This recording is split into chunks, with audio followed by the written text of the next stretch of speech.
All right, all right, all right. Let me be careful with this. Wash my hands real quick.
All right, what's good? Let me bring down the music a little bit.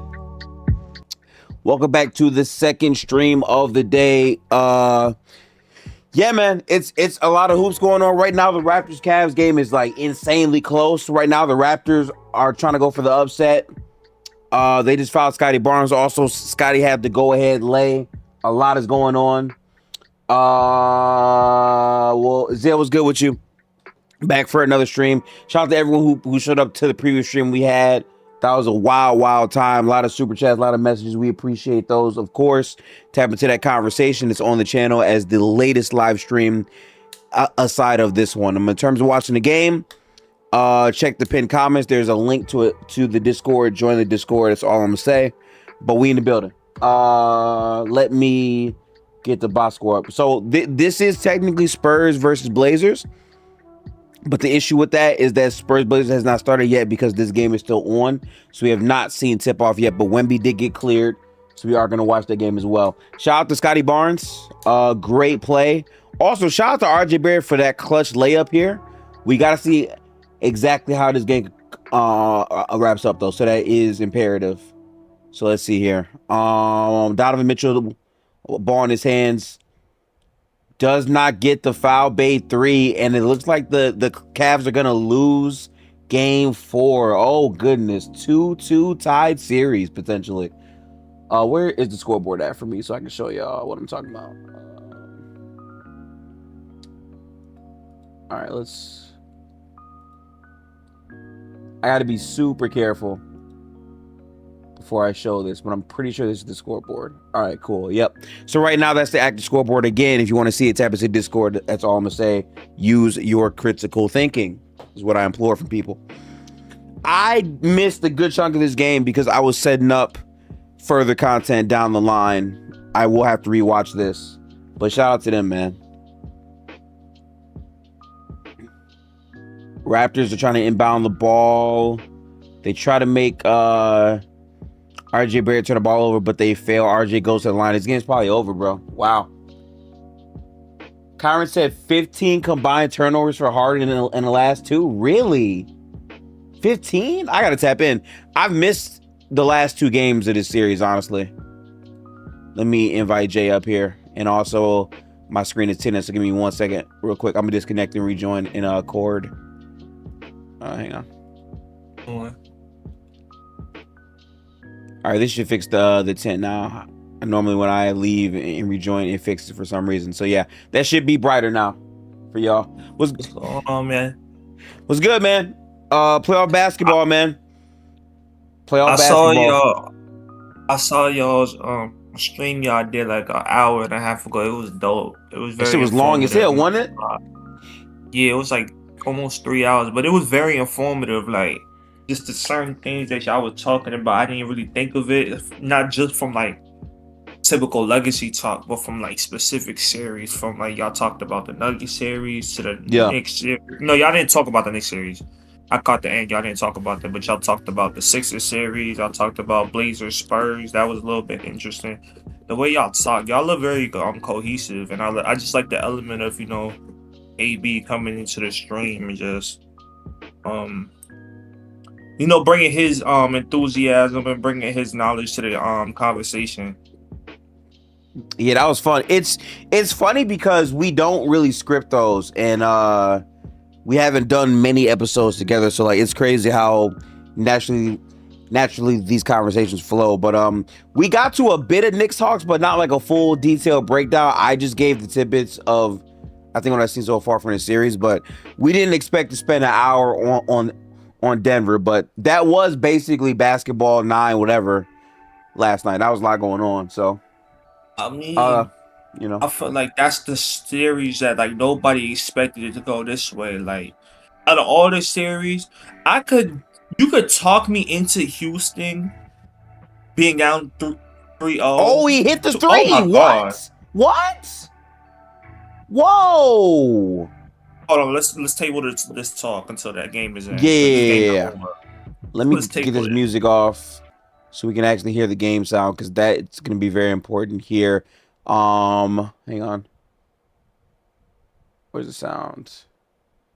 I got to unmute string. Give me a second. All right, tab is unmuted. No more timeouts for either team.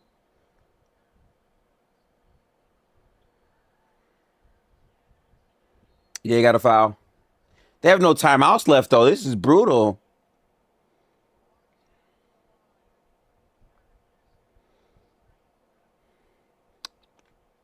Yeah, Barnes been clutching this game for sure though. Well, that was Can't a even lie to you. two-pointer?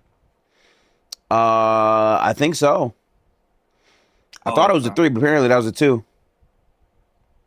You better knock both these free throws down, though. It is huge. 3.8 seconds is a lot of time. Good free throw, Barnes. That's a big one there. Not this free throw down in this game. They got no timeout. They got no timeouts either. If he makes it, it's pretty much over. They would have to get the quickest of threes off, man. Good shit, Scotty Barnes. That's game probably. Yeah. Gotta go to full length of the court. Why would you pass it? Game Why time. not pass it to D Mitch on the left hand side? I, I guess he didn't think he was gonna be able to get it off in time. I don't know. Great win for the Raptors though. 2-2 series is elite, man. They loud as hell out there too. The Don't say first welcome to the seed stream. You won said the Cleveland are frauds. I had this series going the distance. I think I had Cavs in 6, but this might be a 7-game series. It's possible. I wouldn't be surprised. Bro, round 1 has been so good for sure, Zell. It's been a blast, bro. Cameron said Spurs game on. yeah. Okay, so this should go over now then. Real quick, I'm gonna let Barnes get his last part off, and then we'll go over to the Spurs game. Yeah, like I was saying, like I like the way y'all cohesive, like and you got really people that like to talk basketball. Like you don't need a script. Obviously, you got like segments you want to talk about. Like True. y'all talked about the Nuggets, y'all talked about the Celtics, y'all talked about the Sixers, y'all talked about whatever the case may be. But like the conversation just naturally flow because y'all know what y'all talking about. If y'all didn't know what y'all talking about, like the conversation would be all clustered up, confusing for the viewers, and it would be boring. Like because that's why I give y'all credit because I know what y'all talking about. And there's somebody who's like who wants to get into y'all space.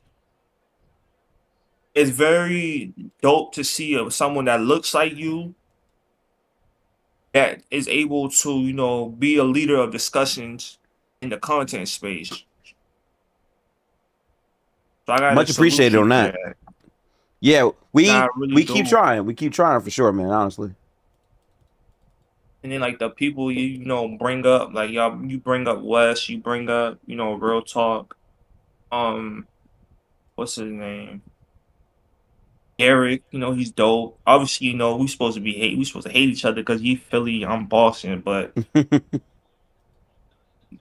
why not? I like people in I like the Sixers, obviously, because PG and B and Maxie and VJ, Yeah, but it's just dope to hear his perspective. Like he's just gonna keep it real. Like when it comes down to the Sixers, like a lot of these fanboys get on, their platforms, whatever. They're not gonna keep it real, but like he's just objective, and we need more object. Obviously, we try to keep be it a real as fan. much as possible. Yeah, be a What's good, Taser man? Welcome to the stream. Appreciate you, my brother, man. We in the building, bro. We just watched Cavs, Raptors end the game. I was fire, bro. delusional. Like that's what it is. I missed that I last feel part like you at said. times. No, what I was saying is like there's no problem with being a fan. It's just more so a lot of people are more so delusional when it comes to being a fan, and and they don't speak on reality. But with you guys have a good mixture of both, which is a really good thing. Like obviously, everybody has delusion, whether you want to admit it or not. Yeah, That's a part of being a fan. But like y'all gonna keep it real with the situation, and y'all not gonna. Obviously, everybody got agendas here and there, but y'all not gonna push the agenda too much without like real conversations being had. So. absolutely, So I absolutely. That's our got main I goal for got sure. major respect for y'all. Appreciate that. Appreciate that. Y'all But should, y'all we should back again. I'm not gonna hold y'all. I don't know if I'm gonna make it to stream the Sixers right after this. It depends on I think where my energy level is. I already didn't really sleep last night, so I might just want to be done after this game. But if I got the energy, we will fire up for the Sixers.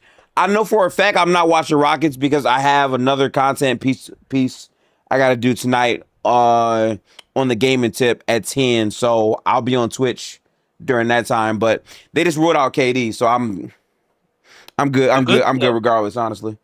the, the good thing about the schedule today is right after this game is over, there's an hour gap between this Yeah, game there's a and then the gap at Celtic least. game. So like you can at least get a little nap in. You know what I'm saying? Like you take a little 40-minute nap, which I is nice. I just find it funny because like it's been so many games back to back to back to back to back. Once the first round concludes, I think it'll be a lot smoother sailing. But there have been no days off for me. I've been Yeah, watching. because you only got to focus on 4 series now.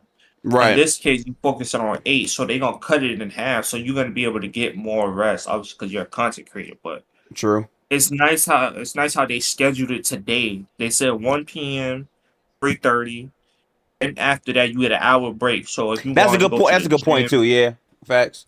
you want to go to the gym, you wanted to take a nap, you want to go out to eat, get something to eat, you got that hour window, and Yeah. they want you back in your seat watching the game. So Man, but it's our nice to window get not a little long though, break. man. That shit go by really quick, bro. I ain't gonna hold you. They do. That shit goes by pretty fast. But we in the building. We like basketball, so we in the building. If you're in the YouTube chat, if you missed it, we did a NBA playoff recap stream earlier with me, Real Talk, KB, and Derek. Y'all can tap in. It's on the channel. It's the very last stream we did. I'm gonna be repurposing some of those clips as their own standalone videos on the channel. So tap in there. If you want to watch the game with us, tap into Discord while you can. Because remember, in the second round, the game viewership stuff is going to be exclusive to members of the channel. Hit that join button. Become a member of the Gifted Hoops community. But outside of that, Wemby is back. Let's focus on these hoops, man. Let's get to it. Let's get to it. I gotta be one, right? I gotta join the thing Oh, good block. Okay, dear. because What I'm a gonna subscribe block. on here and YouTube. I don't know if that counts. Now the sub on YouTube counts, but the membership is like a whole different thing, technically speaking. Okay. I gotta stand up. I was about to be like, if I gotta join, then I'll do that. That's no Salute. problem. Yeah. Let me put the scoreboard back up here too. Hopefully the game doesn't have a dark tint. I had to come down and come back up, but it should be fixed up now. What is that shot? I don't know. I don't know about that shot either, Kyra. Why are you doing that on That's Tamani? a Who's foul. one of the best defenders in the league. Like, My hot take is the Spurs could low key win this game, man.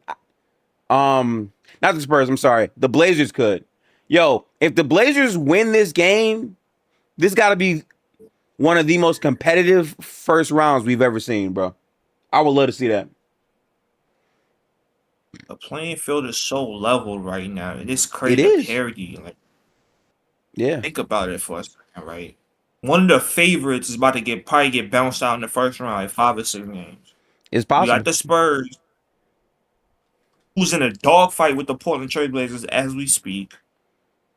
You got the 1 seed in Oklahoma City who's just skating by. Then let's go out east. There's a world where the Pistons lose to the 8 seed Magic, who the Magic at one point wasn't projected to make the playoffs because everybody picked the Hornets. Correct. Got the 2 seed Boston, right? I think we're going to handle business, but there's still a dogfight at the end of the day with Philly. They You got need the a 3 lot to win seed. today, boy. It's going to be a Yeah. deep performance for the Sixers for sure. Because y'all win tonight, the game, I would say series is probably over if y'all go up 3-1 Yeah. at that point. The Embiid factor is going to be real interesting, though. Oh, Because yeah. if Embiid comes back, he presents us problems that we haven't had to deal with in this The only entire problem series. is he going to have Russ. I don't think he's playing today. I think the next game he'll play. I don't think he plays this game, though. Why Ooh, would I Scoop bring couldn't it get back it. down? Like, that's just like for me. I wouldn't bring it If back down Embiid's gonna, 3-1 either, though. Yeah. if he logically speaking, if I'm the Sixers, is either you coming back tonight or you not coming back. Good the rest of late, the Castle. series. Let's go. Oh, that's tough. He's a dog, bro. I don't care. What's good, Gio? Welcome to the stream. Like I said, logically speaking, if I'm the Sixers, Yeah. is either Embiid, you coming back tonight or you not coming back at all. But no. See, no. I don't agree with that if he doesn't play tonight and they somehow win. If they can win without Joel Embiid, they brought him another game, which is phenomenal for the series. If they lose, you probably shouldn't bring him back. But I'm That's what I of the think. mindset, him not coming back, they gonna lose. So I'm just going through the scenario. Right. Then Yeah. if they down 3-1, why would I bring him back? Now, Right. if they could steal this game, try 2-2, it makes 100% sense. Yo, come back game 5. It's probably gonna be 3-2 Boston. You get elimination game 6 Oh. in your building to stay off elimination. So you. Is that a jump ball? They're not letting go. Yeah. Real hoops. I like that. They both not letting go. That's what we need. That's what we need, honestly, bro. Love to see that. Okay. That's real effort right there. Miss Johnson teaches them that, like, don't let go of that ball. I'm coming away with the ball. Yeah, that's real fight. Yeah.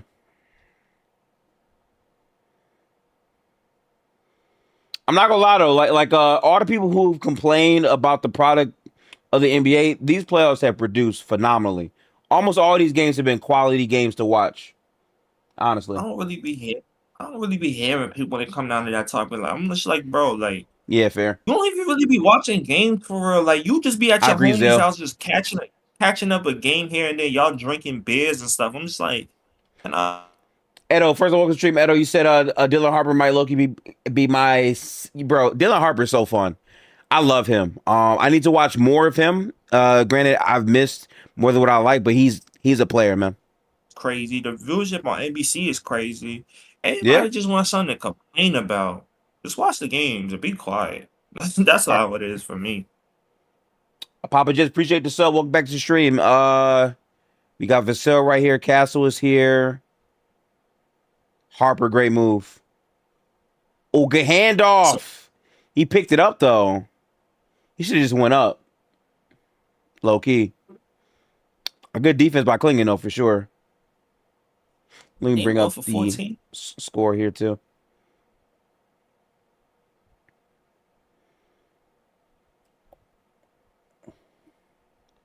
Yeah, this is going to be a competitive game, bro. I can see it right now. This is a game I feel like that's going to go to the wire, honestly. I'm And why liking was that, I man. seeing reports? Why was I seeing reports on Friday that Dame could come back in the playoffs? That's not true.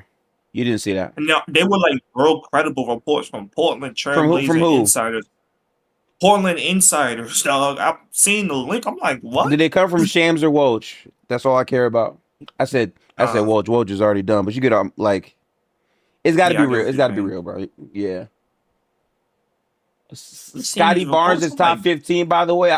I don't care, bro. Barnes was so big in that goddamn game. I I gotta rewatch it, of course, but it's like down the stretch, he was making the plays that needed to be made, bro. A lot of young players are making their name known. This rookie draft class is one of the best draft classes I have seen and personally experienced in the NBA so far. They got so many dudes balling. Colin Murray Boyles is playing his his ass off right now, bro. It's crazy. It's wild to he's watch right now. outplayed. He's outplayed Mobley in this series. He's outplayed both big men for the Cavs in this series. That shit is wild, bro. We gonna keep it a buck. Okay, Harper, what you got for me, Harper? Oh, good defense, too, Money. Okay, Deni right here, pass. Great extra scoop by Jeremy Grant. Good follow, though. Ooh. Rob Will, good follow. Bro, I This want shit him back in Boston. competitive. Oh, I want him back in Boston so bad. I'm rolling with this. I'm rolling. Oh my god! Like, Robert and Williams Brad's over here trying to turn back the clock. First off, that's great defense, but the follow through by Rob Will is outstanding, bro. Fantastic follow through. his bounce is insane. Edo Like, said CMB has the defensive IQ of a 35-year-old vet. It's funny because often during the regular season he was having thumb injuries that prevented him from like fully playing to his full capabilities, and it seems that in the playoffs he's ready to go, man. He's a first year player and he fits. Like, that is fantastic. Now, I will say this. Brandon Ingram, you got to give them a game.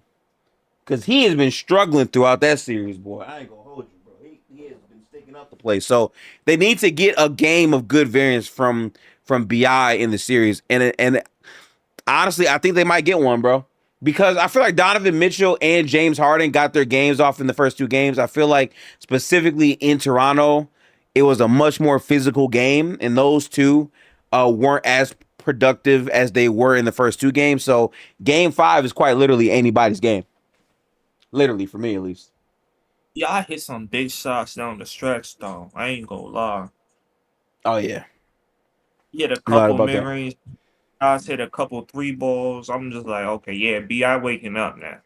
I just, like you said, I just need a consistent game from start to finish. I don't Exactly. need you to. I don't need you to start out 1 for 15, then turn it on in the fourth, and it being 10 for 19 for 28 points. Yeah. But you getting me like 5 to 6 points each quarter, and then maybe the fourth quarter you get like 10, something like that.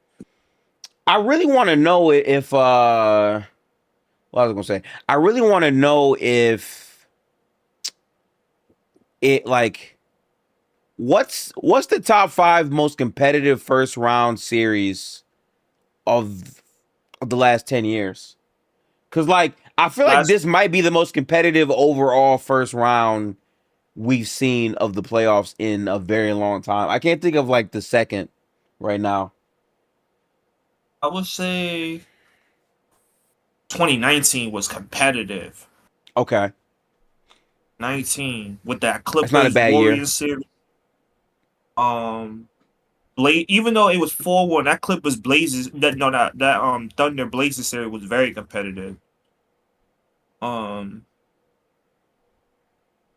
who else we had?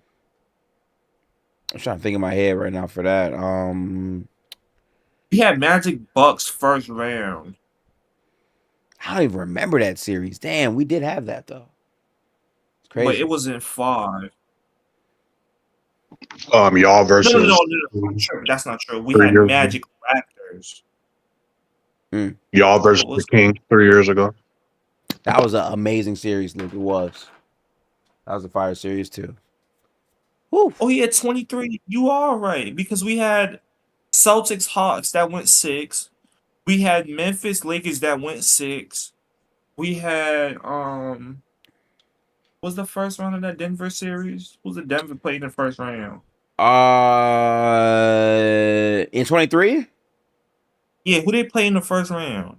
They played the Wolves. It was only a 5-game series. Yeah, back then the Wolves weren't really ready to play Denver at that point. Who else we had in that series? No, in that playoffs. That's not a bad year to call out, Luke. Luke, I can't lie. That was a pretty good year. Yeah, 23 was competitive. 2019 was competitive.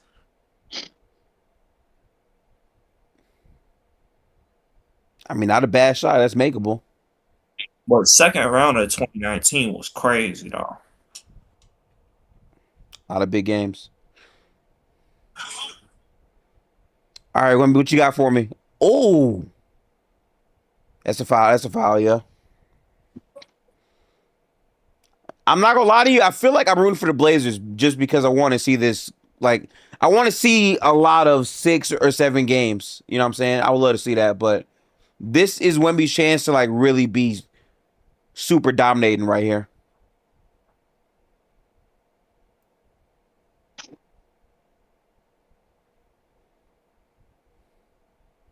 Yo, what are they talking about with this Steve Kerr not coming back thing? He might not come back. It's that simple. And I just saw in a report from Mike Stein, there's a growing belief that the Warriors roster overhaul around Steph Curry could be more drastic if Steve Kerr doesn't return. So you telling me you trading Draymond and Jimmy? I don't know what's gonna happen. Like, even I cannot tell you that. Oh, good shot, Wemby. Great shot. I can't tell you about that. And honestly, I'm not worried about my team right now. I'm gonna wait until the postseason for that type of shit. But yes, pretty much anything for the Warriors is here on the table.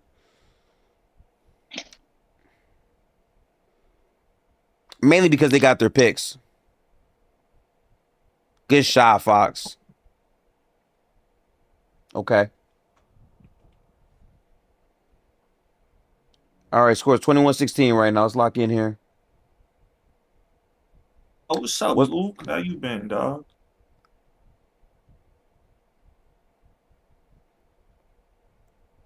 Okay, Wemby on Jeremy Grant. Jeremy Grant, good take on Wemby, though. Okay.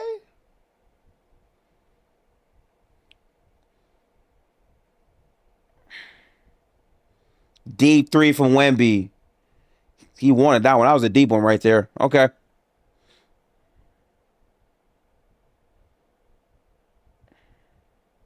Still got the bucket right there. That's tough for sure. What's the point of Steph being here if we trade Jimmy and Andre? It depends on what you're getting back for those players. Again, I really think it's messy to have a conversation about the Warriors because we dead ass don't know what they're gonna do. Oh, good block.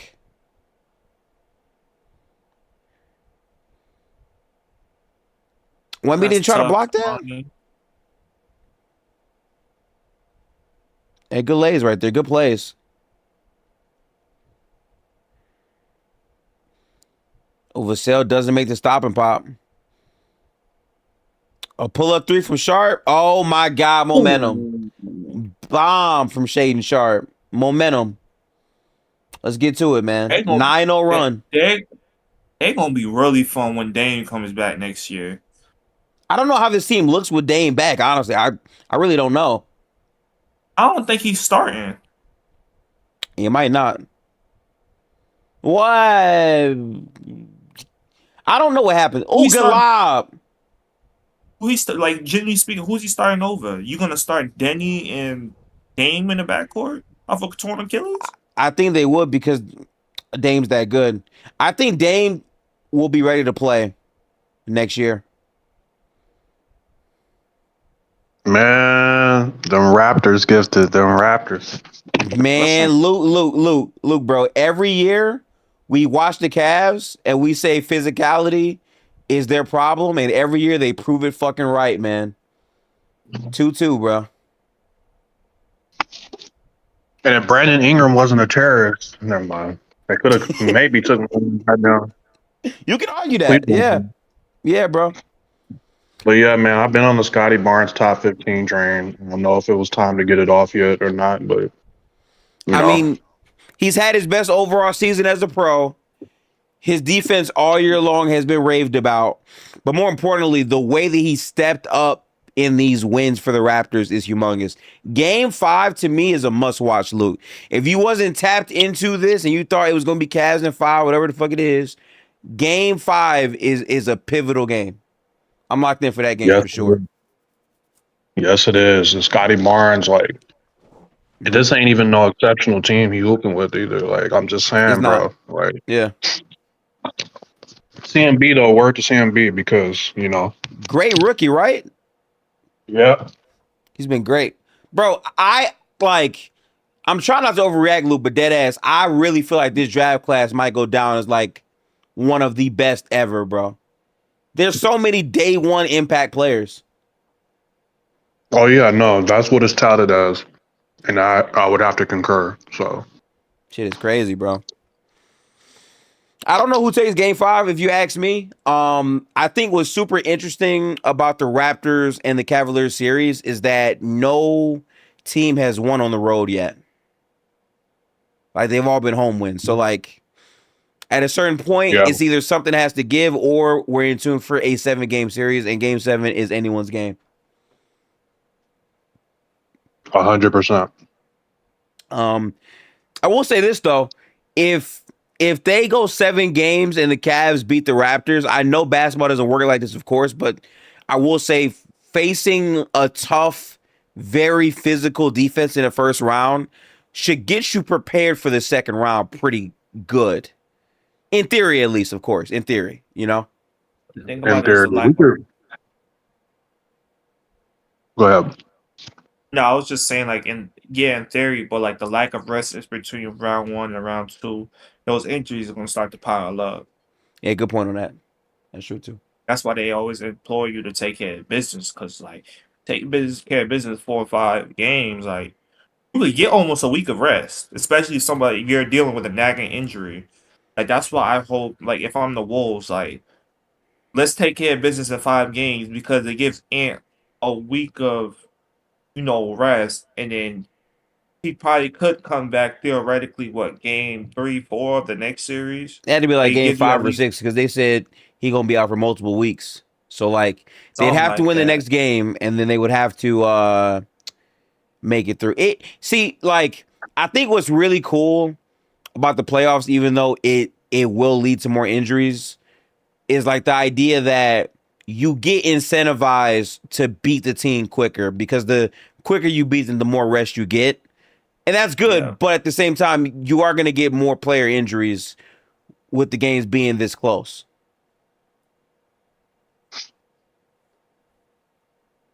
You know, but Theoretically, if you sweep somebody at the say for example, the Thunder were to sweep the Suns tomorrow, yeah, they probably ain't gonna play till what, Saturday or Sunday. probably. Something like that. Yeah. Something like that. Mm-hmm. Yeah, they're But not gonna their, play. their opponent will be in the second round soon as well. So Sure. In the chat, Zell said the 2030s is set to be another great decade of basketball. This draft class, next season draft class, Wemby, Chet, Shea, the NBA will never die. This is my point 4 years ago when they were like, I don't know about the NBA, man. With LeBron, Steph, and Katie retired, how's it gonna look? Like, man, it's a lot of they say talent, bro. that they say that in every era, essentially. Mm. What happens when Kobe leaves? What happens when Dirk and them leave? Wade. Before it was, oh, what happens when Jordan leaves? You know what I mean? Like every era and generation has their version of that. True. It's a good point. It's a good point, Luke. Damn, 14 bench points to 0. They hooping.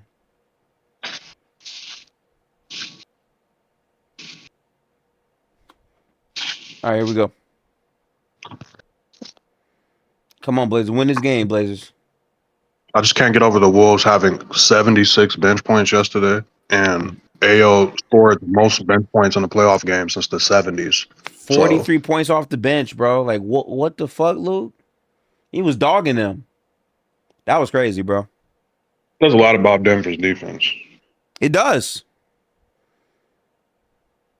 And I had a real moment where like I had to ask myself, is it worth building a team around Jokic anymore to win titles? And like I know people are gonna say that's overreaction. If your defense is gonna be that bad, you have bums signed on really bad contracts, and Jokic is getting older, even though he doesn't really get hurt outside of this year. I think you got to question it because now it's not good enough to be good. You got to be great to beat OKC. You got to be great to beat this Spurs team, especially as they get better. Yeah, the reality of the situation is that the Jokic era Nuggets have only had 2 deep playoff runs. Like, also, they've only been to out the second round in 2020 and 2023. In Yep. 2023, just speaking candidly, was not steep competition. Like, it just wasn't. Like, you get the average net rating of the teams they faced collectively, it was less than 1. So it's one of the weaker runs. Just speaking factually of Yeah. the modern era in terms of title runs. So, and that's a testament to that is the fact that they had a second round exit the next 2 years and now potentially a first round exit. It's like the level of comp just wasn't the same. Like the teams that they're losing to, like the next year after they won the title, they lost to a Wolves team that did not exist in 2023, at least not Correct. healthy. They lost to a Thunder team that did not at all exist in 2023, in 2025. And then this year, same thing with the Wolves. So it's like the level of comp is just getting better. So people holding on to that 2023, if you still are, title Let it run from the go. Nuggets, Let it go, brother. yeah, let that go.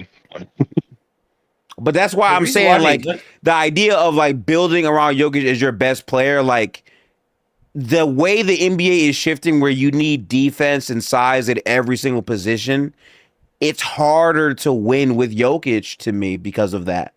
If this was like 5 or 6 years ago, like okay, it's some time maybe, but like I think the era is shifting very rapidly, especially with these upcoming drafts too, Luke. I agree. And then like just the fact that like Denver will have these elite regular season offenses and the elite defenses are just beating them out come playoff Yeah, time. Like their right, offensive rating is dropping down to like 106, 108. So they're running into like the best defenses and the best defenses are just getting the best of them. Like right. it's just a fact of the matter. And to your point, Jokic is getting older. So that's not going to get any easier. And I don't really know how they improved their team. I mean, they made that MPJ trade, which I was not a fan of really, because I actually watched Cam Johnson a good amount. Like that's all I'm trying to tell. Like, You did. I'm like, you guys are making a much bigger deal of Cam Johnson. Like I promise you, not to diss him or anything, but like He's okay. the way y'all are describing him, yeah, it's like the way y'all Right. describing him. That's not who he is as a player. I promise you. Good. But Oh, good dunk, Wemby. Turn me up.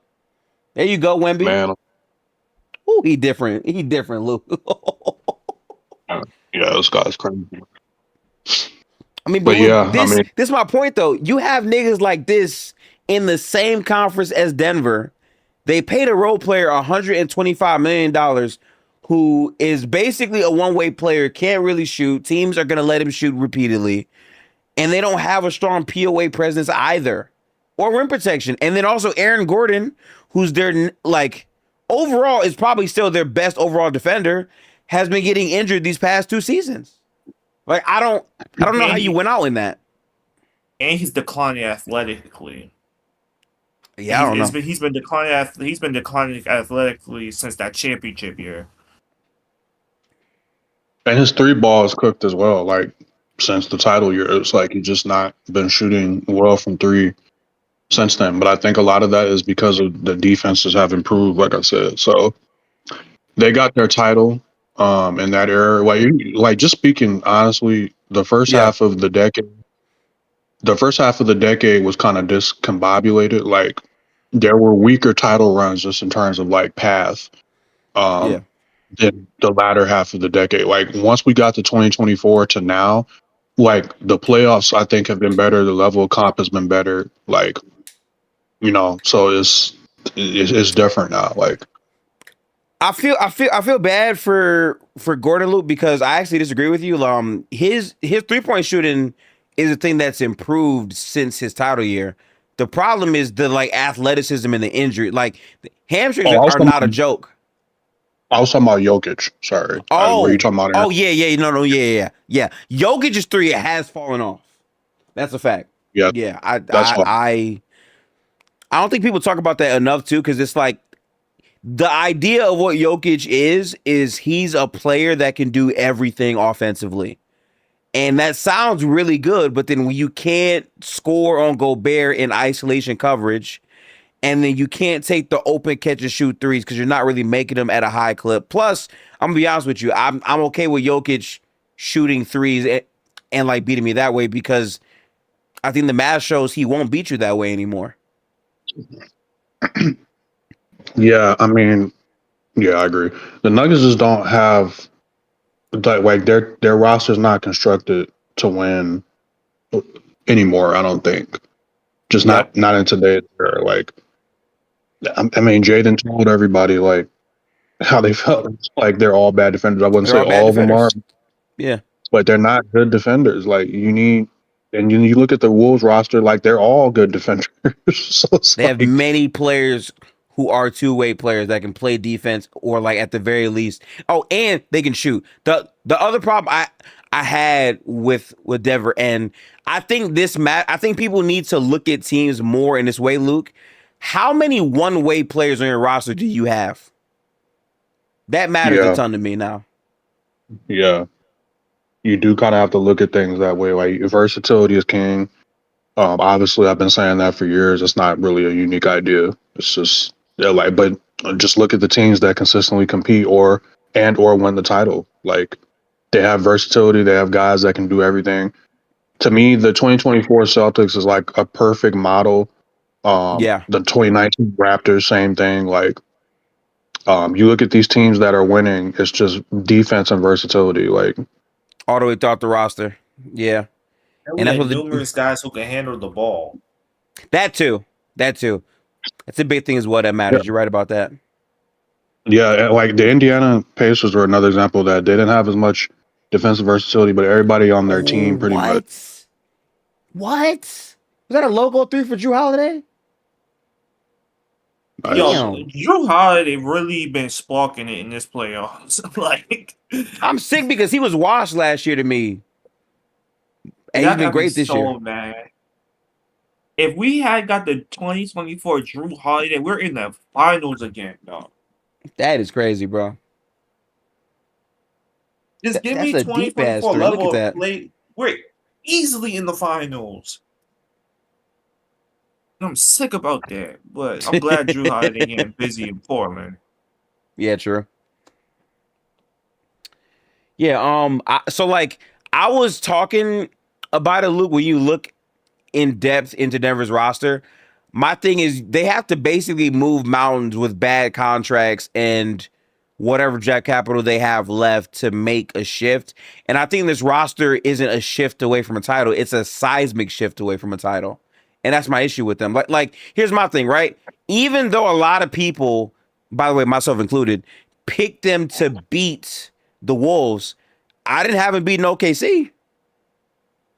Yeah, yeah, I agree. Like I don't think they would have. Like I said before the playoffs, it's like people have to look. Like when you look at the teams that win the title, they don't usually go through a gauntlet bracket. Right. Like it's just not feasible. Like you seen the Lakers run. If we just look at this decade, you seen the Lakers run. Milwaukee went through us when we had our guys go down. Then Atlanta Mm-hmm. and Phoenix. You guys actually had some solid teams, but even that like Memphis went down. Denver had guys hurt. You went through a Yeah. very impressive Dallas team though. In the conference finals, they were pretty good. They beat a 60-win team.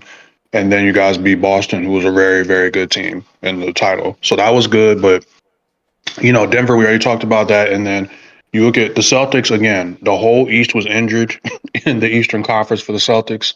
Mm-hmm. I think that they probably still would have won the title, but who knows? I'm just saying, like, it wasn't some Yeah. gauntlet bracket. They had a red carpet to the finals. And then last year, the Thunder actually went through an impressive set of opponents, but obviously we know what happened with Halliburton in Game 7. Who knows what would have happened? Maybe the Thunder still win. Who knows? They beat Memphis But first round. They won 7 games with Denver. They swept the Wolves in the conference finals. Then they played another 7-game series versus the Pacers. That was their run overall. Yeah. I yeah, thought they went Denver, 5 with the Wolves. Denver, yeah, they did. Denver, Minnesota, and Indiana is an impressive set of That's good opponents to comp. get a title. Yeah. And even if they would have got the title, the point is, like, it would have took 2 7-game series to get it. You get what I'm saying? So they Right. had to fight for that, and it came down to the very last game of the season. So Who these could lay gauntlet down? brackets, like these gauntlet brackets where Denver has to face Minnesota, a team that they don't match up well with, and then you're telling me they have to go through San Antonio, and then probably OKC after that. Like, I already knew their chances were cooked. So Yeah, man. Yeah. Yeah. And like I kind of feel bad for Minnesota because if Anthony Edwards was healthy, if Dante didn't tear his shit, this thing could actually went further than what I thought they could have, based on at least how they played. Now, I still don't think they beat OKC, but they matched up pretty well with them in the regular season at the very least. yeah, I hate injuries like everybody else. Like, it's just, Yeah, especially with Don, because he's gonna be out a clean year, and I believe he has a contract year coming up. So that's just awful. Like, it's tearing. Like, this is the worst time of the year yeah, to tear your Achilles. I mean, there's never a good absolutely. time to do it. But late part of the season, you're definitely out all of next year. So No, I don't True. think he is because he's having the same surgery as Jason Tatum. Did He's he having the find surgery a today. doctor already? He found Tatum's doctor. He's having the surgery today. Yeah, but oh, Tatum okay. Well, had his yeah, shit yeah, like within like I think 12 hours, right? Oh Yeah, shit. he had it the next day. He had it the next day. Same thing with Bro, Dante. He's having it the next day. even Robert Williams is playing like, bro, all these old Celtics are playing like how they work. Man, what am I watching right now? This is crazy, bro. They all hooping. Man, Rob Will Whew. went through. Oh my lord! Look at that shit, bro. This is 2022 Rob Will right here. I'm Yeah, happy that's for crazy. him. I love Rob Will's game. Like his athleticism. If you looked at after he suffered that microfracture injury in his knee in 2022, Yeah, yeah, he played. He got hurt the first round. Decided to come back in the conference finals, which he shouldn't have done. yeah. That's true. Proceeds to have knee problems throughout his career. And he comes here to Portland, continues to have knee problems. Then and all of a sudden he gets healthy, and you see him look like his 2022 self. They're saying in the And it, series, Rob has been playing better than Clingan. I got to be so real with y'all because I don't like to lie about basketball. I haven't watched. I mainly stream the hoops I watch. If I don't stream it, that means I was doing something else, which had my time. So I've only seen like highlights of the series. I haven't really watched it. If that's the case, that's really good because I think Rob Will can provide value if he's healthy. I was down on him because he just wasn't healthy, honestly. You know what I'm saying? Like he wasn't playing, you know? Oh, Stephon Castle is hurt. He's going to the locker room, by the way. oh, his hand? What happened? Don't know. Oh, and also they ruled out Kevin Durant, so you're not playing tonight. I think Rockets are getting swept tonight. Oh, I for think it's done. sure. They gonna have they're gonna have them and the Nuggets are gonna have the most interesting off seasons because This might be a they only really got explosive offseason now that I think about it, because we know the Rockets suck. They got to do something. We know the Bucks have to probably trade Giannis. That's a thing. Denver got to do something if they want to try to compete with the league still. The Warriors are asked out. They got to do something. The Heat, they got to do something. It's so many different teams that Cleveland got to has do to do something. something too because Yeah, Donovan Mitchell may not sign that extension this offseason, and they came out and said if he there's a does not lot. sign an extension, we are trading him. Yes. Yes. Yeah. I don't know.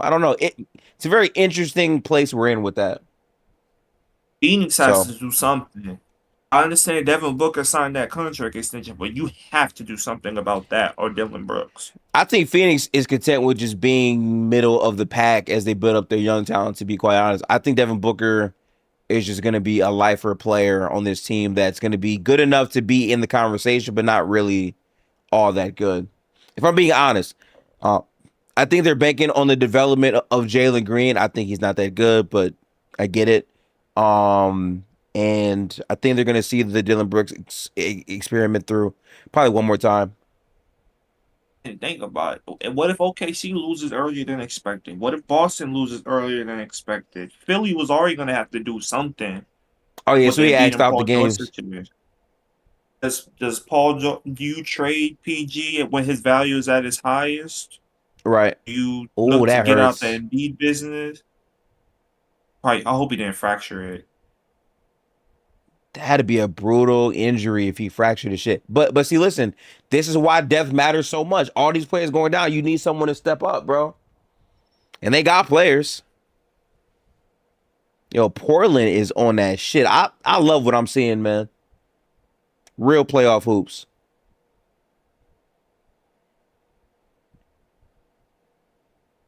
Okay, pass to Tumani, Rob Will over there. We reset to Jeremy Grant, Trey Ball. They killing them right He's been now. solid this series. Real solid, yeah. A lot of these guys, the playoffs, they're rebuilding their Galab value. killed it. Guys Oh, like good defense by Tumani again. Yo, Tumani's on fire. He's playing phenomenal defense right now. you 3. see guys like Bro, these niggas on that. They on that. They on that. I know Joe losing his mind right now. 43-28 right now. Oh my God. yeah, it's I'm dark for the Spurs. I'm happy I didn't miss this game. Cause boy. Hold on, man. Hold on. They Are got you this telling me? feeling. Are you telling me the Spurs are better without Wemby? Gifted? Is that what you're saying? Y'all got to Interesting, stop with these interesting. shit. This is nasty.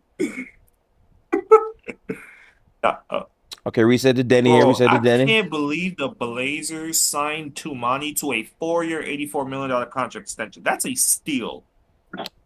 It's called a good front office who paid him early before he proved what he was.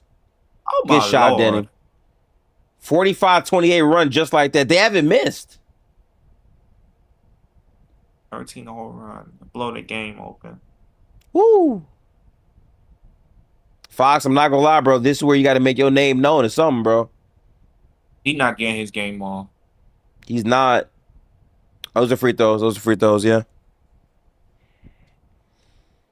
Woo. We might have a couple 7 games. Hey, we might have a couple 7-game series in the first round. I'd be fired, bro. What a shot from Tumani, man. Also, if you're in the stream, make sure to like up the stream. We are streaming multiple playoff games. I'm not gonna hold y'all though. After this one, I may or may not stream the Philly game. I think out of respect to Derek, I probably will wind up streaming it. But I definitely will not be watching the Houston LA game tonight. I will be playing Marvel Rivals on Twitch tonight. I got to practice with my DreamCon team. Plus, KD's not playing, so that series is probably done in 4 games. So I'm good on. I'm so good on those hoops anyway. Honestly. Are you going True back to gifted. DreamCon? Yeah. I'm pulling up the DreamCon this year for sure. Congratulations, man. That's major. Yeah, there's a Marvel Rivals tournament, so like I got to get like a team, and like we've been practicing a bunch of comp individual scrimmages against like high-end players. So our first game series qualifier is on the 9th of May. So like we got to practice in right now. So it's a bit tough because we're doing it in the middle of the playoffs, but it's gonna be what it's gonna be. That's why Okay, I say Denny, what we on? that hour. Denny, lay me up. Wemby damn near checked himself into the game. Y'all seen that? Oh. Respect LA. I am.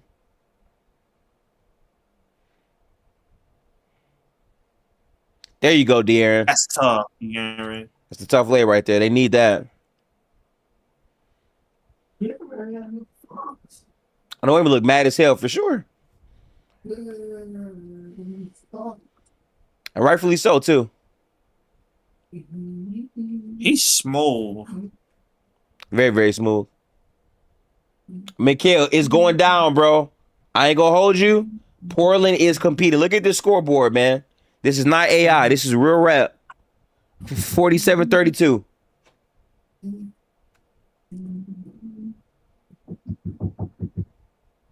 I made this one, Champagne. There you go.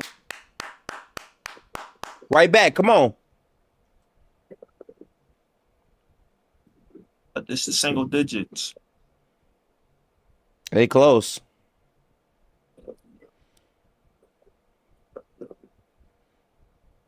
Yo, that was a great fake. That's offensive, though. That is offensive, yeah. Oh. That was a great fake, though. That was a really good fake for sure. But they get to the rim regardless. They get to that rim, though. It made him think about it right there. Oh, yeah, Wemby would have blocked that easily if he didn't get fouled. He put the arm out already. You can't do that. Yeah. Good defense from Wemby, too. Yeah, Zell, they try to hate on him.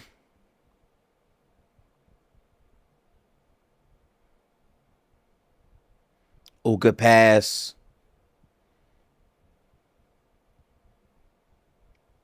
He did travel. Yeah.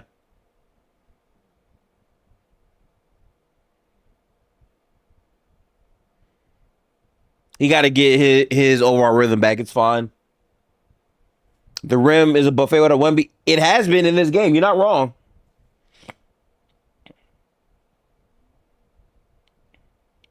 All right, Harper defense on Deni. A good poke right there from Champagne. Vassell on Drew Holiday. Good rebound, Wemby. Good rebound. I didn't call the foul. Tough. Okay. Hey, man, we are seeing competitive hoops. Yeah.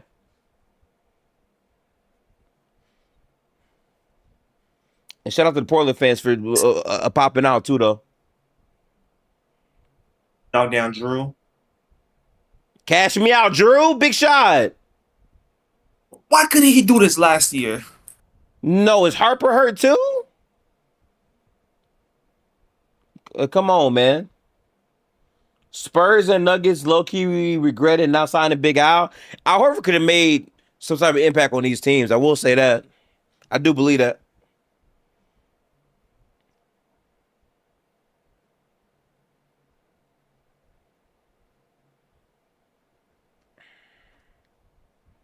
He got hurt a little bit.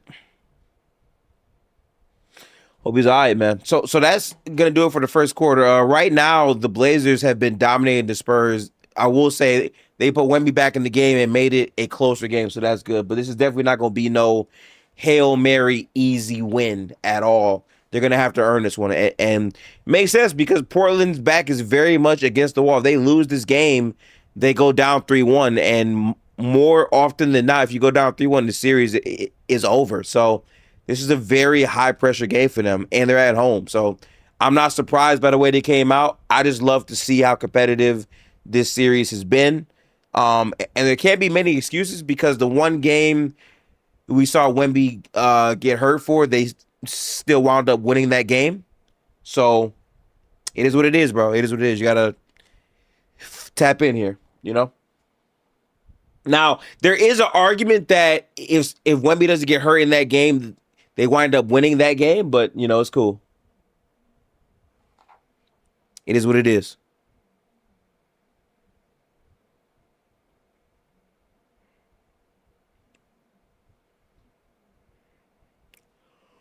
Okay. All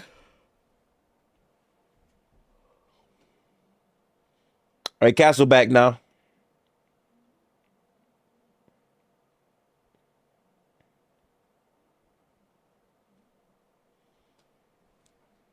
Oh, good pass, De'Aaron Fox. Missed it though. It's a good look though.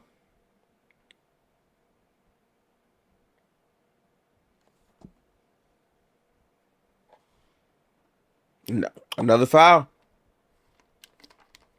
I think if I'm a star player, I would want to go to Portland this time around. Bro, Portland's a good team, bro. I love their defense. Like they got something building up. My only thing is I really don't know how Dame fits into any of this shit. You ask me.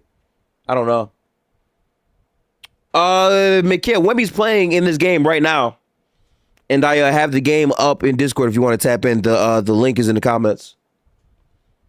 Casual said Portland showing more fight than championship veteran Denver.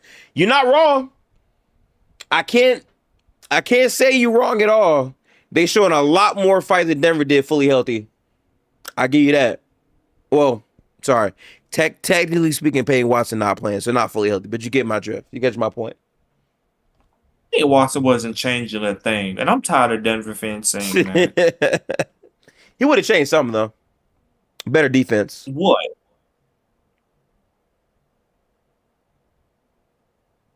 Wemby? Good lob, Wemby. Great play. But the fact that he can pass this well at this age, Wemby gonna be different, man. I promise.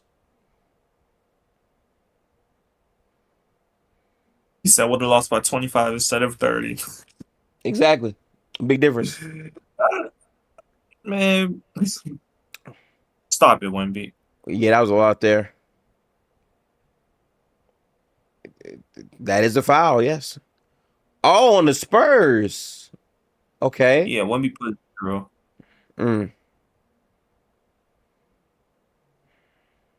3 personal fouls on Castle in the first half. That's brutal. That's real brutal. Damn. Oh, it was Castle. That was true. That was Wemby. What's good, Zay? Welcome back to the stream, brother. We did a stream earlier. You definitely don't want to miss on the locker room. Oh, chat. By the way, I don't know if anyone bothers to click these on YouTube. I have playlists, guys. So like, if you want to watch back some of our watch party reactions, there's a playlist for that. If you want to watch me, Derek, West, and Real Talk about the NBA, there's a playlist for that. It's called the Locker Room NBA Conversations. Just go through those playlists and you'll find them. But we did a stream basically breaking down all the playoffs so far this morning at 11 a.m. This is my first stream outside of that that's basketball related in terms of a watch party. So tap in. You know what I'm saying? Hit the like button, y'all. Yeah, Cavs with 3 fouls. Definitely got to be careful. I'm with you on that.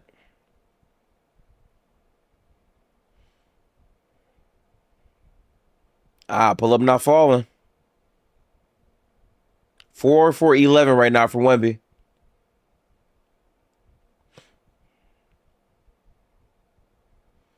Drew Holiday confidence is unmatched, man. What a shot.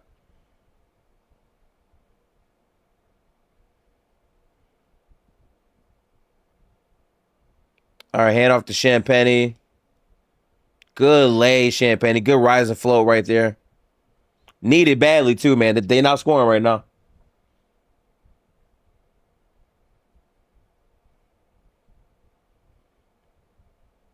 Klingin 3?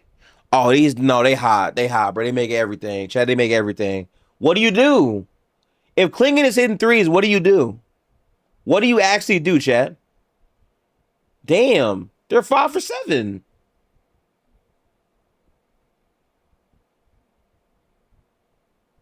That's a foul on Klingin, absolutely. Zell says, so glad Drew and Smart are playing well again. I'm happy for him for sure, yeah. Zell, I'm saying Portland is looking unstoppable right now, bro. They're making every shot. If you're the Spurs, you got to weather the storm and lock in for the second half. Look at that shit, bro. Bucket. That's a tough shot. That's important.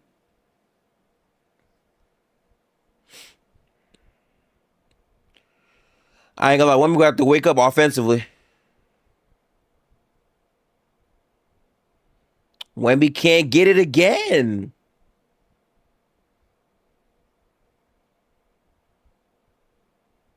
Wemby could get the board. That's out on the Spurs, man. Damn. When Drew plays well, he is a game changer, but he is also consistent. I mean, that's true. But to be fair, Drew Holiday for Portland, especially in the later end of the season, has been playing lights out basketball and like has not looked back realistically. Bro, show me the scoreboard, please. I don't need to see the halftime again. Thank you. Yeah, not that one, Klinger. Not that one.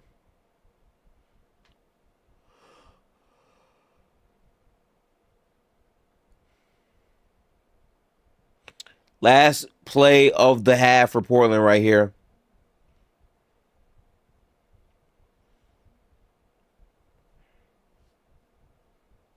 The entire season, no team has held San Antonio under 40 points, chat. I'm going to repeat that stat. The entire 82-game season, San Antonio has not been held to under 40 points. And it's happening in the playoffs. Woo! Exactly, Zell. But Zell, that's why I thought this would be a more like contested series than people thought it would be. Portland is a real deal defense to me.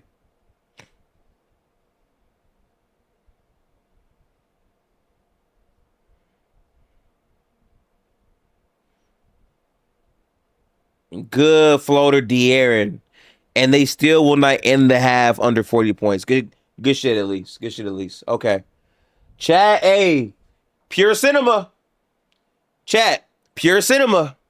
If you don't like this, you don't like NBA basketball, bro. We are seeing upsets of the highest magnitudes right now in this NBA first round, man.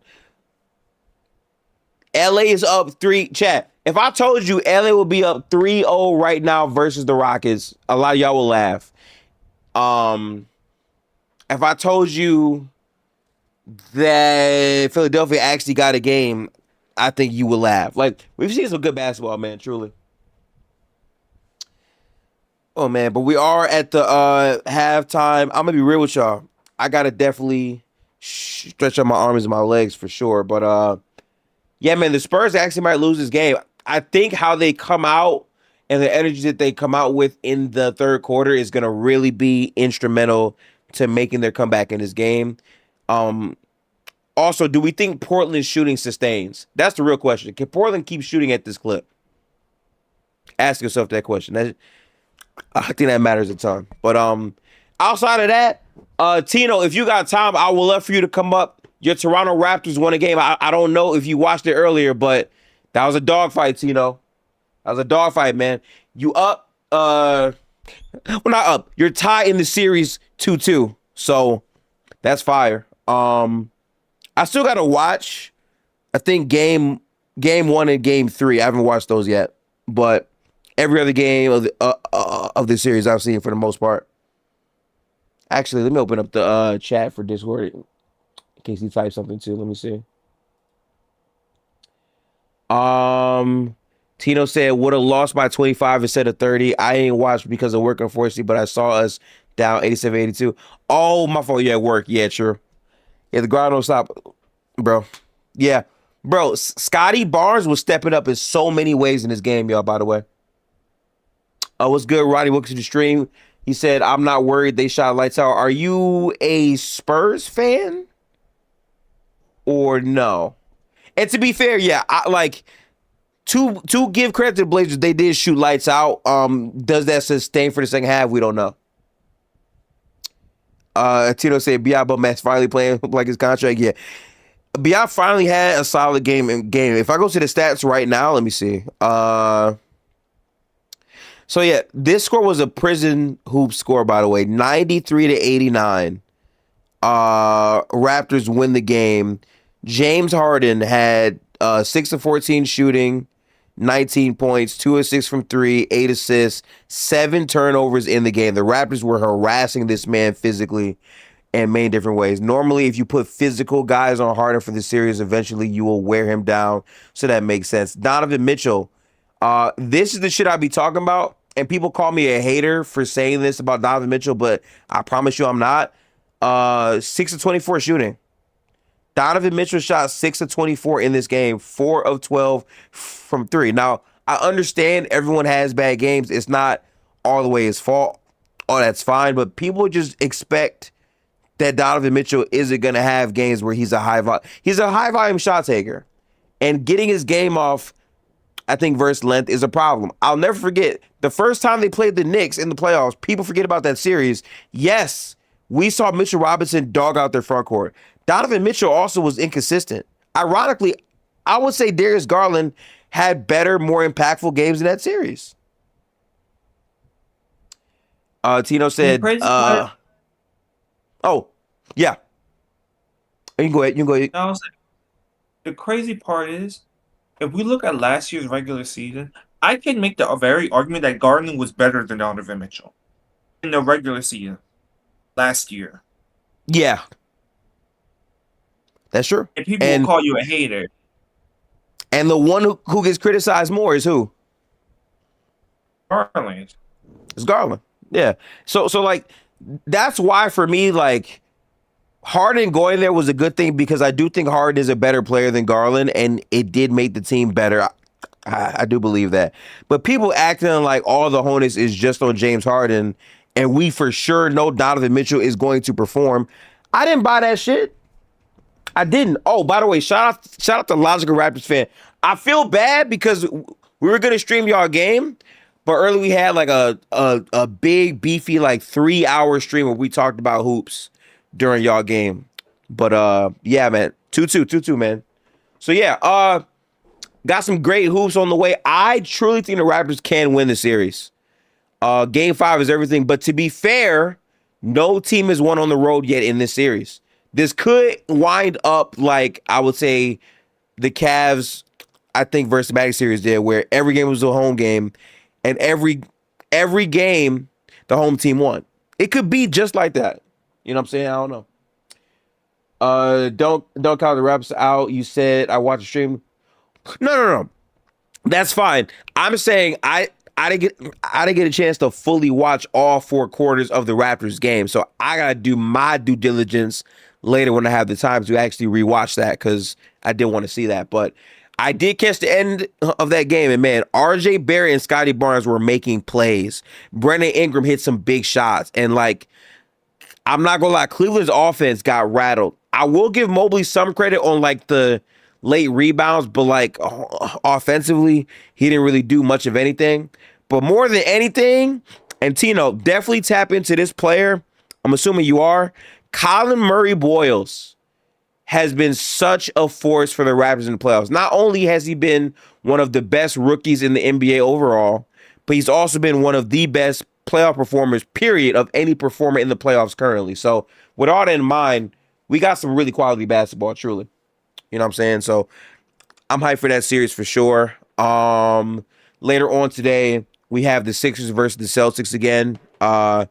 This should be a game the Celtics win, in theory. They took care of business in game 3. If Boston is serious about trying to win a title, you need to wrap up the Embiid-less 76ers, who are really playing off of just heart and fumes. But if the Sixers win this series, the window is open for Joel Embiid to come back.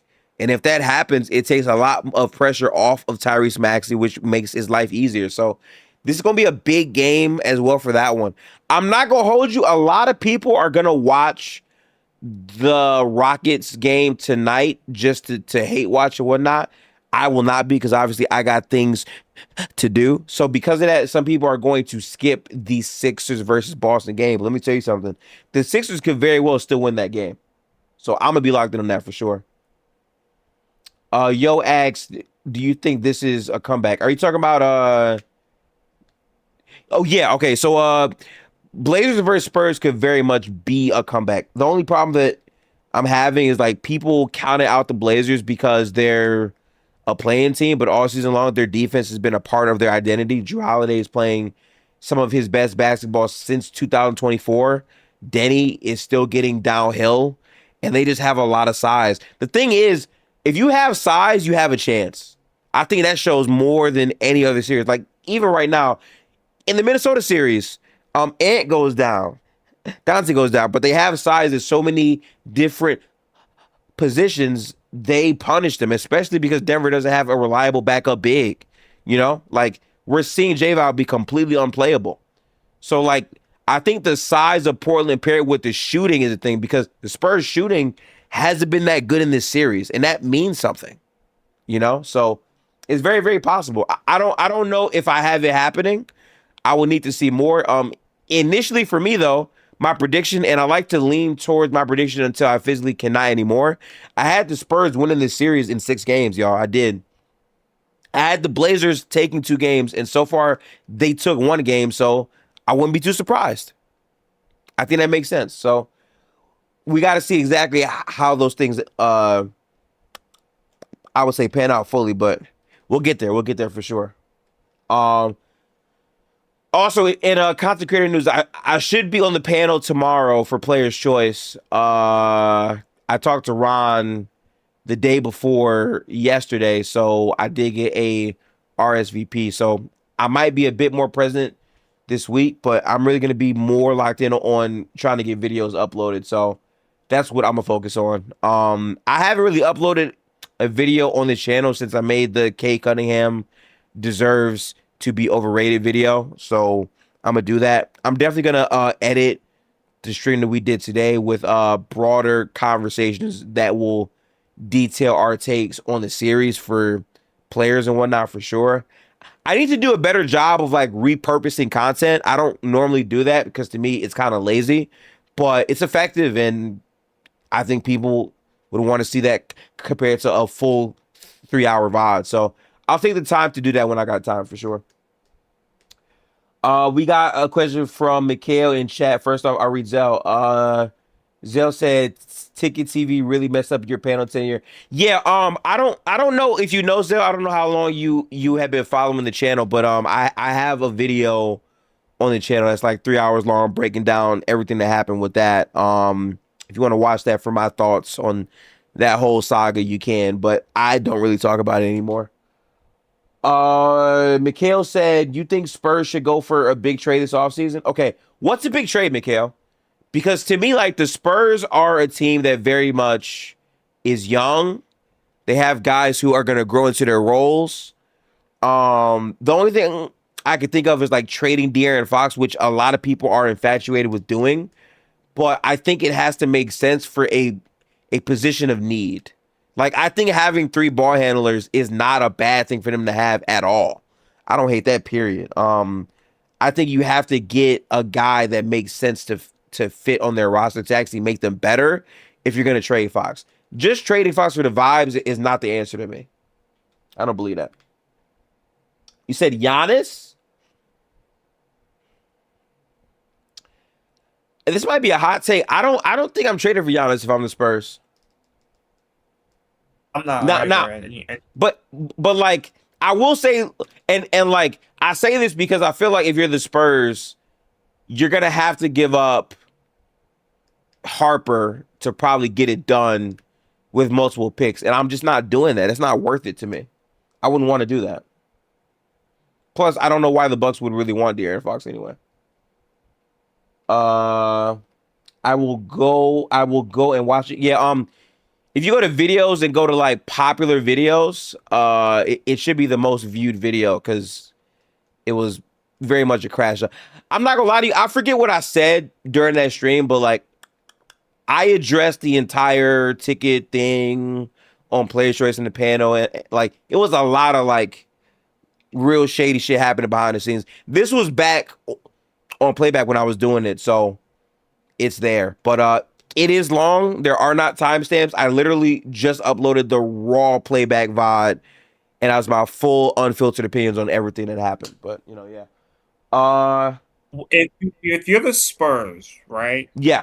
I know you've been in. They've been in on this player for years. They've connected him to this destination.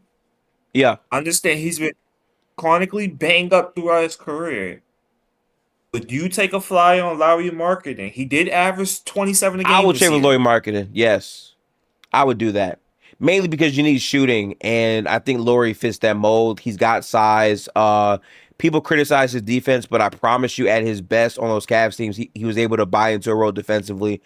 Also, I'm not really worried about defense on a team that has Wemby, and he's not some like putrid defender. The shooting paired with not needing touches to get his shot off moves me for Lauri Markkanen. I can't hold you.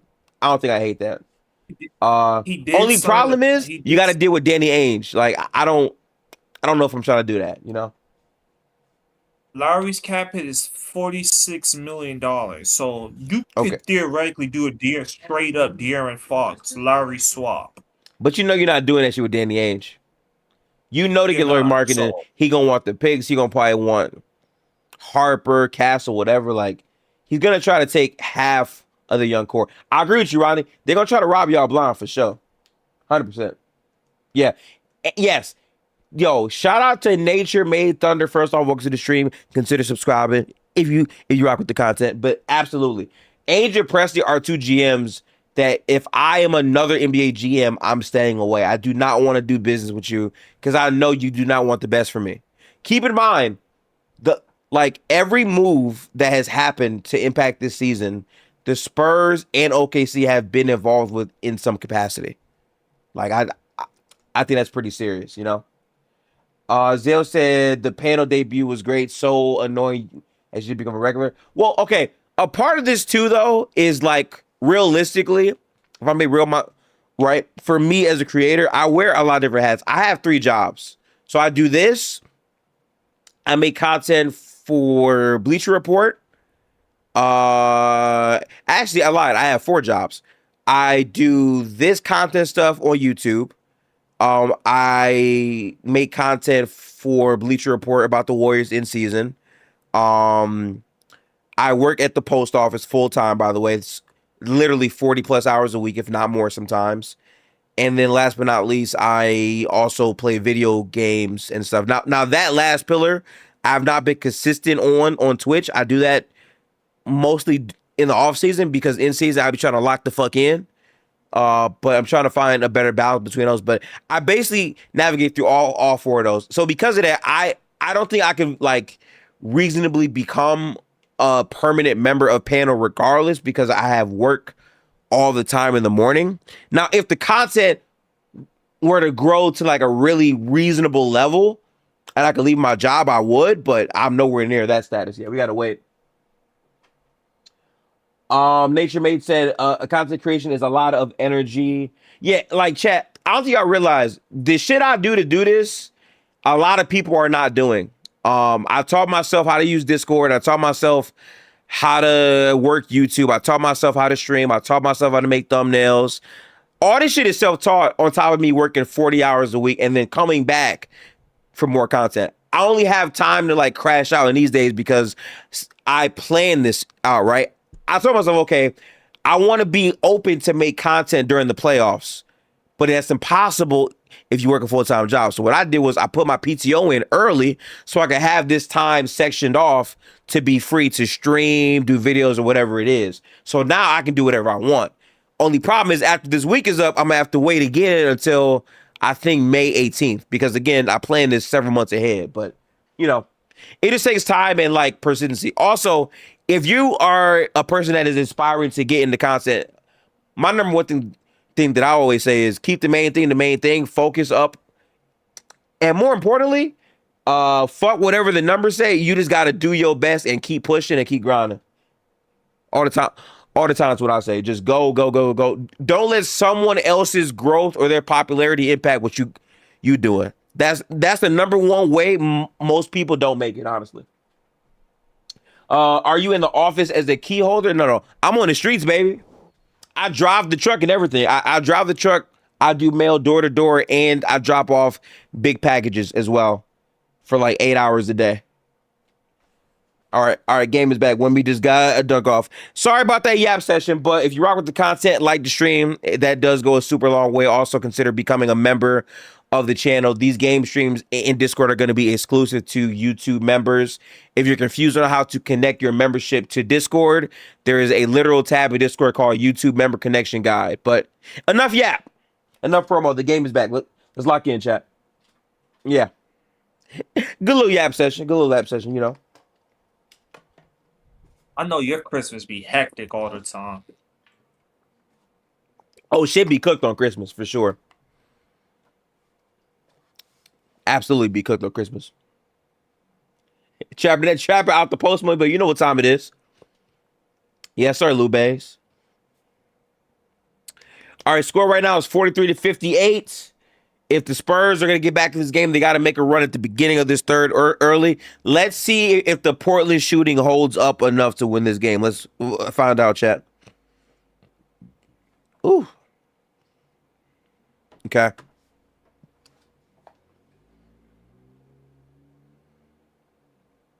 Good D, Wemby. Good block.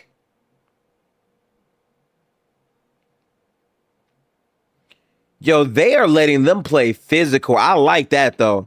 This is some real playoff bump right here. Let's go.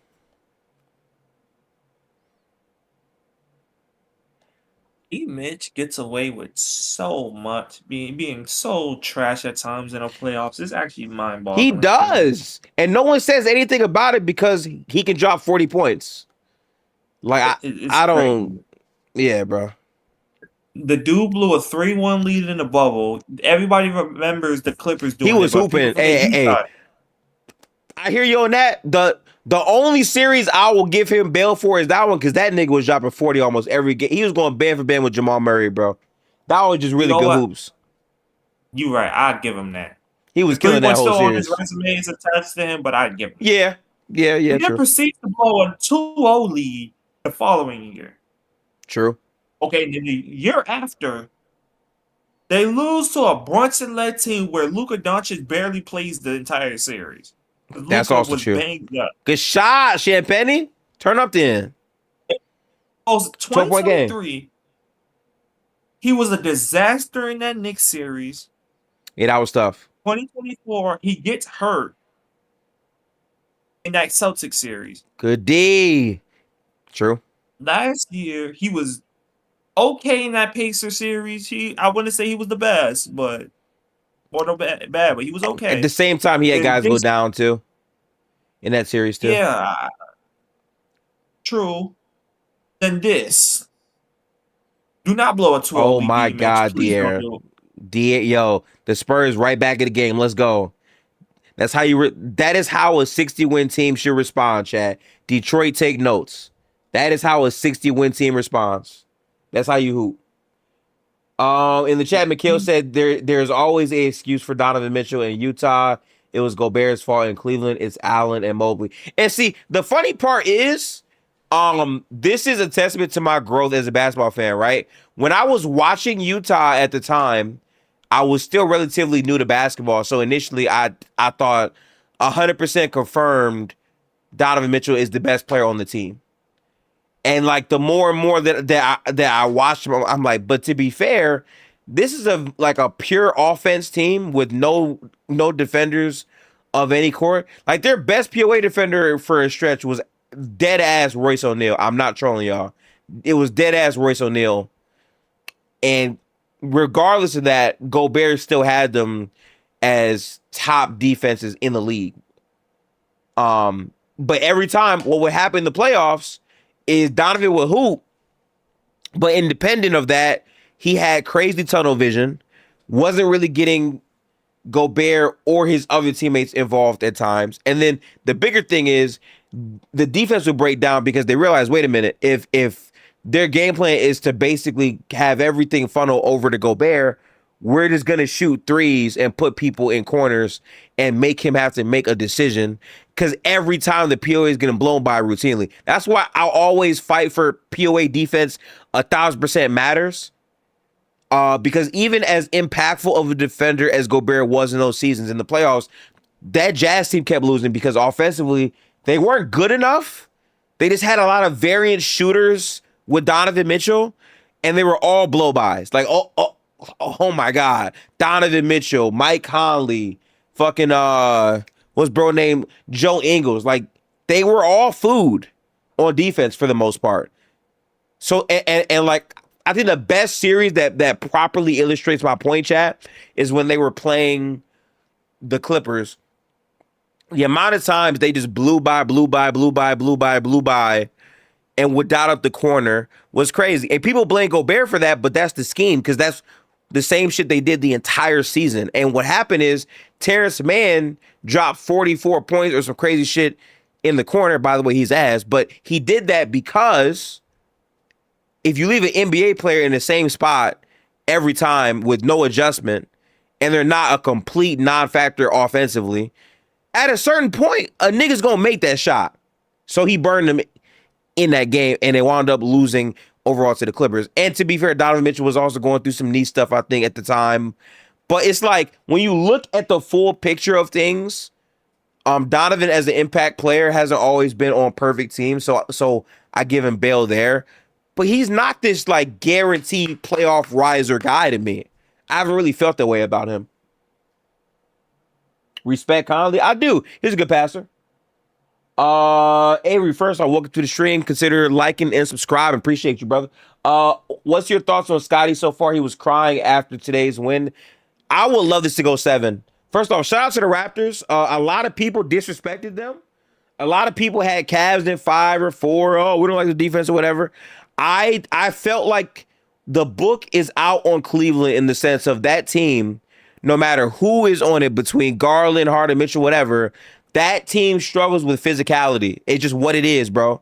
Who's one of the most physical teams in the league? The Raptors. The question is if their offense would be good enough to really hang, and it wasn't in the first 2 games, but in those other 2 games at home, it was. And they control pace way more. They let them play more, and now we have ourselves a tied 2-2 series. This could easily go 7 games. It's giving me shades of the Cavs versus Orlando series, chat. Good shot, Vassell. Turn me up.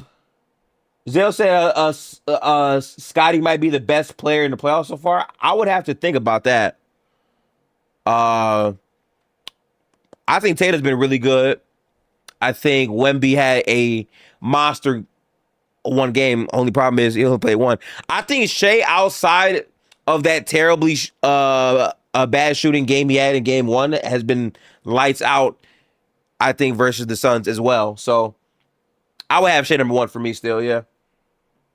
Is it crazy for me to say Rudy's been? Oh, no. Is it sure? Is it crazy for me to say Rudy Gobert's been a top 5 player in these playoffs? No, it's not, because he has stifled everything that Denver is trying to do, and he's been outplaying Jokic repeatedly in these games. No, I think Gobert is absolutely top 5. For me, my top 5 guys these playoffs, no order. Jaylen Brown, Rudy, Shea. I'm gonna go with LeBron, obviously. Okay. Then I had I'm missing I think I'm missing a guy. Is it Maxey? No, not Maxey. Okay. It was between Ayo, Tatum, and then I probably put Tatum there for me personally. School. I think his defense has been good. I think I had School, if I'm not mistaken. I had wrote down this list because you asked the same question. Okay. But Rudy's in my top 5. Yeah.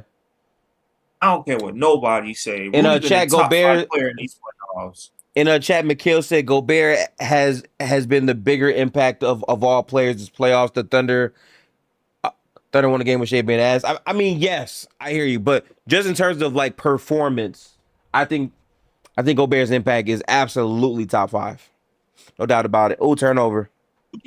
You can't name me 5 more impactful players in the playoffs. You can't name them. Catch and shoot Fox. Fox, they needed that. That's a quick possession right there.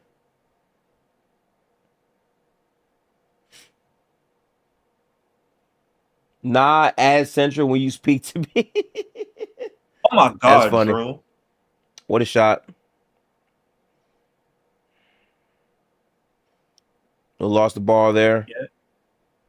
Good pass, Castle. Give me that. Oh, somebody might have hurt himself, but he blocked that shit clean, though. Steals. Wemby. Casual said, "Hope Blazers win."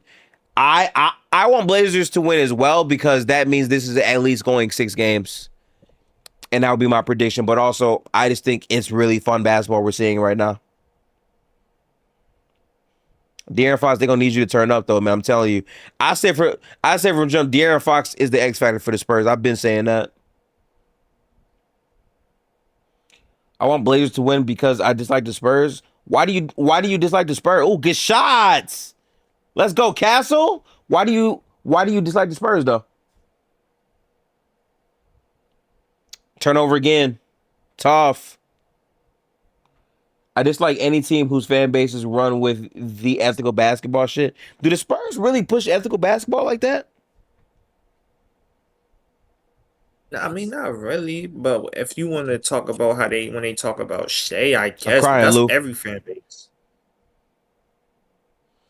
I feel like the ethical shit only comes up with people hating OKC for the most part when I hear that word nowadays.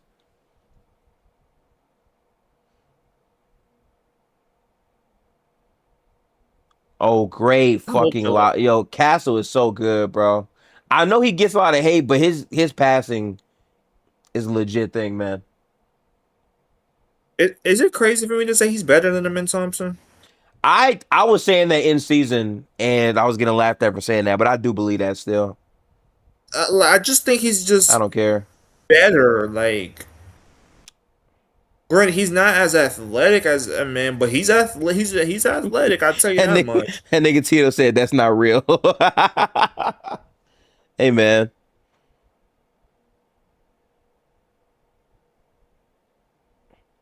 Good help, Keldon. 6th man of the year. Goddamn. Good shit. Good shit, Keldon. Let's go. Great They defense, Keldon. Let's struggling. go. Let's go. We ride. Absolutely, Zell. They really put that work in, no doubt. They're gonna need Harper for sure to turn up. They go listen. One of the guards has the hoop between Harper and Fox to me. Absolutely. No question about it. Bro, it's no way Steph ain't better than Fox. I hate when they call Stephon Castle Steph, but I get what you're saying. Fox has been struggling, and like I don't want to say much about it, but it's like Castle has been better than Fox for a good chunk of the season. To be fair, Fox did start out the season with an injury, but they need Fox to get back to like the 2023 Sacramento shit where like he was playing really impactful basketball. I have not seen that version of him in a while, to be quite honest with y'all. You're not getting that version ever again. That was if you combine the That was a mid-range lot. scoring, the shooting, and you combine the athleticism. He's nowhere near the athlete that he once was 3 years ago. You're not ever seeing that again. You're right about that. You're right about that shit. Like I can't see wrong about his that, honestly. Yeah. Yeah. and then the speed, it's not there anymore. So he has to settle for contested mid-range jumpers. That's the thing. That's the thing. You're not wrong about that. I think he's He's not regressed. That's fair to say. I'm not mad at you saying like that, that honestly. dude. When we talk about speed at one point, all Different. the time, it was him and Russell Westbrook. Yeah. And then if you want to throw in John Wall, but it was those three. It was Fox, Those Westbrook, three. and John Wall. Yep. Yep. Yes, you're not having those conversations no more. Not as When it much. comes to speed. He's become more of a mid-range pull-up shooter than a like blur, but he still has moments where he can channel that though. Yeah, We'll say that. in spurts, he could do it, but Yeah. before it was a consistent thing. I'm going to get down at hill at will, and there's nothing you can do about it. Yeah. Yeah. That's what it was. He's not the athlete he once was, and it's a shame because when you was what is able to this? combine that, you got a top 5 point guard in the league. I feel like even back then you could argue he wasn't top 5, but he could reach that level for sure though. Yeah, Yeah. Zale said in chat, Castle is a relentless driver. Yeah. My thing about Castle that I think people just ignore is like he consistently drives the basketball. the connection he's had all season long, at least from what I've seen, to Luke Cornett has been a thing. And while he can't really shoot, his development with his shot is much further along than Amen Thompson. It is. I also think Castle has been a very crafty POA defender. I just like the growth of what Castle could be on this Spurs team. It makes a ton of sense. And I think because of that, I'm taking him over Amen Thompson. Also, I think Castle has a better handle than Amen Thompson. I trust him to handle the ball way more than Amen does, in my opinion, chat. I swear, if I was an NBA player, I'd be clamping players like Castle and Harper. I mean, respect to your confidence level, shit. I wouldn't be. Unsuccessful challenge by the Blazers there. Mikhail said, I can see Castle being the point guard. But see, that's the beauty in what the Spurs have. Harper, to me, could easily be the one. I feel like Castle is better suited to be the secondary ball handler who's lock up. You know what I'm saying? Like, that's a great backcourt to have of the future. The Spurs already have their backcourt of the future. Their goal now is to find like that real wing presence. You get what I'm saying? Like, if you traded Fox because you trust, I think Harper going up, I would go for a wing player who's really, really good. That's what they need. Berto said his playmaking has exceeded what I thought it would be. Yeah, me too. I feel the same way, Berto. Chad, by the way, if you're in the stream, we got 29 people watching. Tap in, hit that like button, and subscribe. We got more content on the way. Hit that notification bell. Also, the game is live in Discord. Peep the pin comment. Tap into the Discord for our future NBA watch parties. We'll also be doing the Celtics Sixers game after this. There will be a slight break in between, but we on that, Chad. We on that. If you're a team like a contender. Oh, my fault. In chat, they said Laurie or MPJ. I know MPJ is a deadlier scorer. But the injury stuff is a thing, and I think I still like Lauri Markkanen just a bit more as a scorer. I think he's a bit more efficient. Now, granted, MPJ has been lights out the whole year in Brooklyn for sure. But I think the tunnel vision and like the defensive issues, I think I get less of that with Lauri Markkanen. Plus, he's a bit more effective on less touches than MPJ, and is okay with playing that way too. So I'll lean him instead. Oh shit, Harper will send it over. Would you take a flyer on a guy like Paul George? I was thinking about that, bro, because if Paul George is gonna play like how he's playing right now, I think for the Sixers, PG would be the perfect fourth or third option on that team. It makes a lot of sense, man. He fits what they need for what they're doing. He's another ball handler who can make out of the pick and roll. He's playing really good defense too. His defense has came back. He's still solid. He's still solid on ball. The only problem is the money, though. Like, I like the idea of Paul George there, but the money and the age is the main thing holding that shit back to me, chat. But if the Spurs could make it work, I wouldn't mind buying low on him. I just think the money's the rage. I don't think I'm trading De'Aaron Fox for Paul George, though. Also, there's no reason why the Sixers would want to do that either. Good shot again. I think the trade would be what Vassell and Keldon. I'm not sure if I would do that, but if they I don't even know if I'd do that. If they could find a way to make the money work, if they're not touching their core pieces, foul. I would be highly interested. And another thing, the way he is mentoring VJ Edgecombe, you see it a lot in their games. He could mentor a guy like Carter Bryant. I mean, again, all that sounds good, but the contract is like generally horrific. If you were to that's what I'm get a buyout or something, I think that would make more sense. I don't think the Sixers would They wouldn't buy him out for $111 million. They would trade him. They would trade him first, but I don't know who takes that contract outside of a team that really would need Paul George, and I don't know how that looks. Nah, They already circled back on that. They don't want to do that anymore. But I mean, that was when he Wemby was will be terrible. doing. Now he's good. He's actually a Wemby. good player now. I feel like Wemby could have just went to the paint right there, honestly. Or if I'm being honest, you know Edo said, what? I need consistent Carter Bryant minutes next year. Yeah, bro. Carter Bryant is going to be filthy as hell on this team next year. No doubt about it. I was gonna say Good something. D, I Wemby. think Oh my God, good D. Great defense, Wemby. Sold him though. Right back, Fox. Good lay, good patience, Fox. Great layup. Fantastic layup.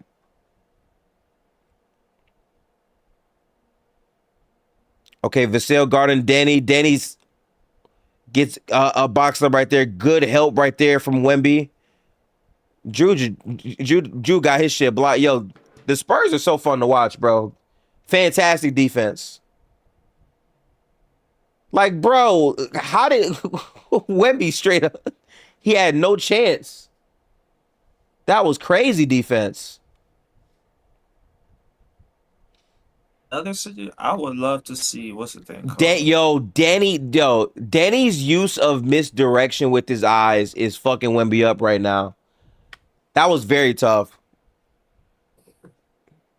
Really crafty player, man.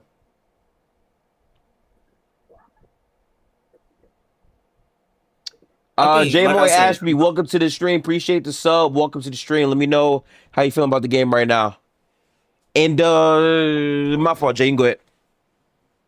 no, I was saying like I know we're not supposed to be talking about PG because we watching the game, but like I feel like him this offseason is gonna be interesting because like with Philly, if they when they lose, I'm gonna say when they lose this, I think they're gonna lose. When Okay. they lose this shit, you gotta make tough decisions. Are you gonna trade PG as highest value, or are you gonna be like, you know what? Let's ride it out one more year and see what happens. That's a dilemma that they're in. I don't know what the Sixers do, man, because beyond Paul George, you got to ask yourself, what are we doing with Embiid? Like, are we gonna keep doing this shit where like he's up and down the season, hurt, and he's not available for the playoffs, and then you narrowly lose a playoff series where, well, damn, if Embiid played, we'd be good, but then he's rust. Like, I don't know if you want to consistently be in that cycle, but I also don't know who the hell you trade him for because no one wants him. So like, I feel like they're in a weird place where like they just gotta wait it out. Honestly, I don't know. Yeah, they're in a rock and a hard place. That's what they Yeah. are. I think they'll probably see it through one more time next year, hoping that Embiid can come into the season with much better rest than this last season, and then they'll be good. That's why personally, I just wouldn't bring him back in general because if he hurts some other shit, it gets worse. Yeah, it sucks, but like, It does suck. if I'm Philly, Good I'm dunk, looking to Harrison. get out. I'm looking to get out of the PG business not because of him. I'm looking to It's the get out of it contract. to give the contract and to give my young core a chance to build something. And that too. Good block, Wemby. Because like I was talking to Good my guy. person. I talked Yo, to my this guy game is Justin so about- fucking wild. Do y'all see this defense, bro? Oh my God. This shit is crazy right now. 1 point game. Okay, Fox versus Shaden Sharp right here. Oh, got him, Lay. Fox, there you go. Way to step up, Fox. I like it. Let's get negative. I like right it. by him. He did. He He was did. right by him. Fox is doing exactly what the Spurs. I like that this game is close. So all the people that be shitting on Fox all the time, remember what he's doing in this game. This is what they got him for. Deni, big three. Oh my God. Oh. No, that's tough. Chad, that's tough. That's actually tough, bro. Hold on. He's your bucket, Dylan. Good follow. Wemby, break it down God. there. Top notch hoops. Oh boy, what the This game is intense. I like my- this. This game getting fired, bro. Hold on. What a battle for sure. Yes. Jesus. That's a big ass thing from Deni, by the way. Yeah. I generally can say I don't know who wins the fourth quarter here. That will decide the game. It's tie game right now. Whoever wins the fourth quarter wins the game. That's how it goes, bro. Ooh, that's tough. Honestly, I could see an overtime situation happening. I could see that. And chat, I'm gonna say this now. If you were not locked in before in this game, this is the moment of the game where you got to really lock in on the tail end possessions in this game in the fourth quarter, where like close game, 4 minutes to go, where the ball goes, and more importantly, how much of a positive player Fox is. Because granted, as good as Fox has been so far in this game, down the stretch is the real question about how he can impact the game alongside Wemby and Castle and Harper. Like that's really what's going to decide the game for me. So I'm interested. But to Mikhail's point in chat, Wemby does make Robert Williams look small as shit. I mean, dude, he's 7'5". I don't know what you want. Like that's very hard to deal with right there, man, honestly. But yeah, I was saying this earlier. I think what people thought last year's offseason was going to be, I think that's what this year's offseason will be. There are literally many teams that have franchise-altering decisions to make. Not even mentioning the teams that still have to draft their players. There's a good chance the Pelicans try to move off of Zion this offseason, even though I don't know what the fuck you're going to get for him because, again, no value. But there's teams who got to make hella shifts. What's good, IZapX? First, welcome to the stream. Appreciate you being here. Make sure to like and tap into the stream. Subscribe if you haven't already. It helps your favorite content creator. He said, I've been busy at work. Can you give me a quick summary of the Blazers? How is Scoot playing? Okay, so Blazers-wise, Drew Holiday's playing fantastic basketball. He's been everywhere defensively.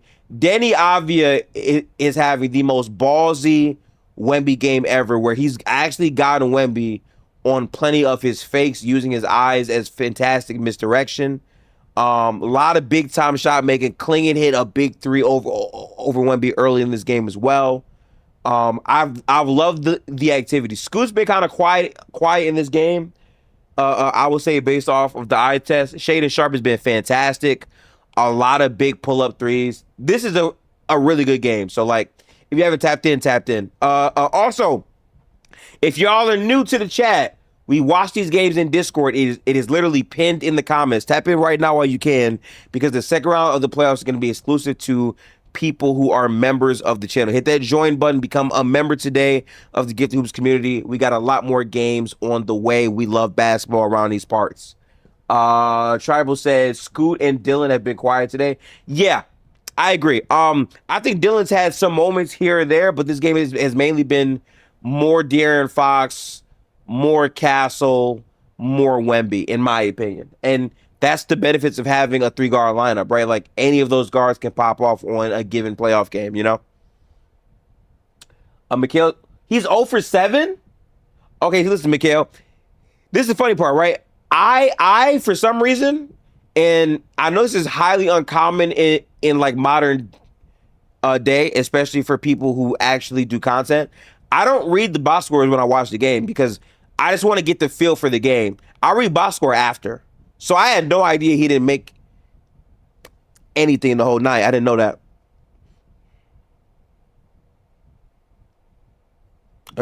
Drew Holiday locked in. Y'all seeing that? He ain't even trying to talk for real. Oh, good touch paint right there for Jeremy Grant. Hang on. Clingan in the corner. Oh, open three Clingan. De'Aaron Fox in transition with Champagny. Oh my God. Just go to the paint. Why would you kick it back out to Champagny? Just go to the paint, De'Aaron. You had it. I hate when teams like don't go for a fast break advantage. Go for it, bro. But they got Wemby, so never mind. Holy shit. Wide open dunk. Wemby is crazy. But good pass right there as well. Shout out to Area 51, man. Okay, Scoot Henderson, bad pass, out of bounds, turnover. They're going to need him to play better, man. I've seen a very quiet game from him so far.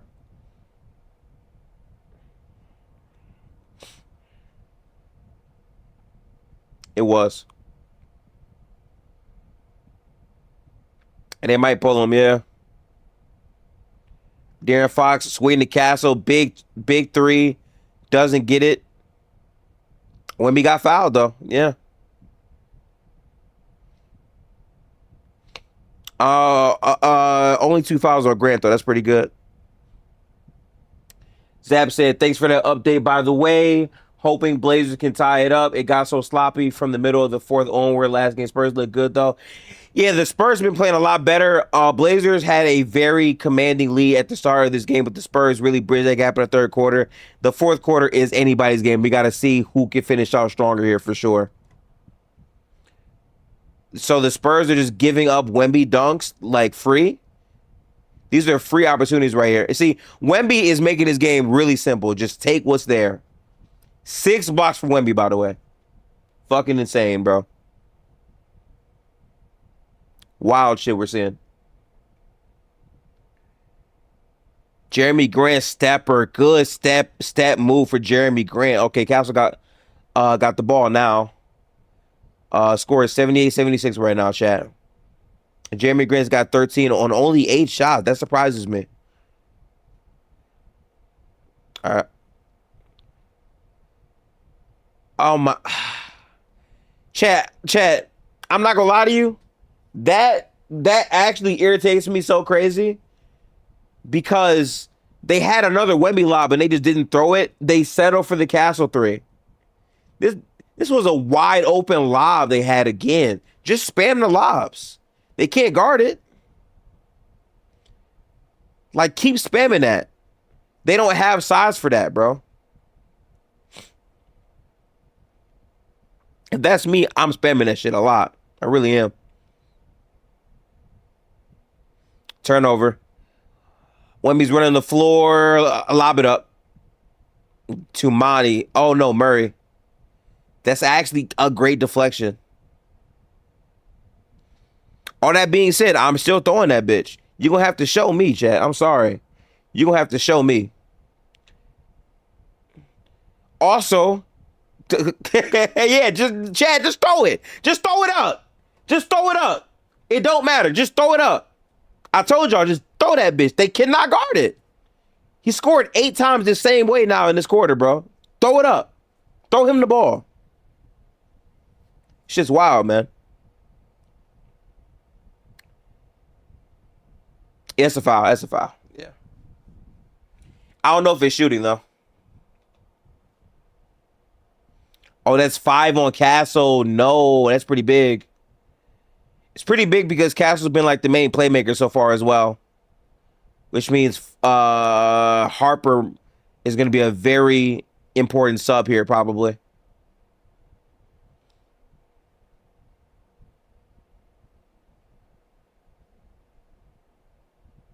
Okay, man.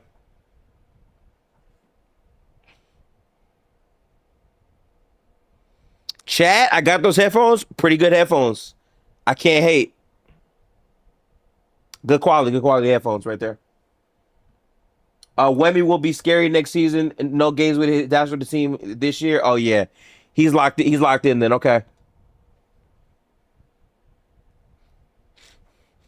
He want this shit. All right, here we go, man.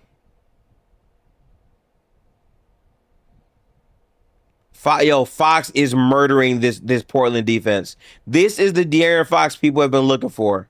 Fantastic plays from him in this game. Turnover again. All the way, Harper. Keep going. Fox. Yes. Reset. Okay.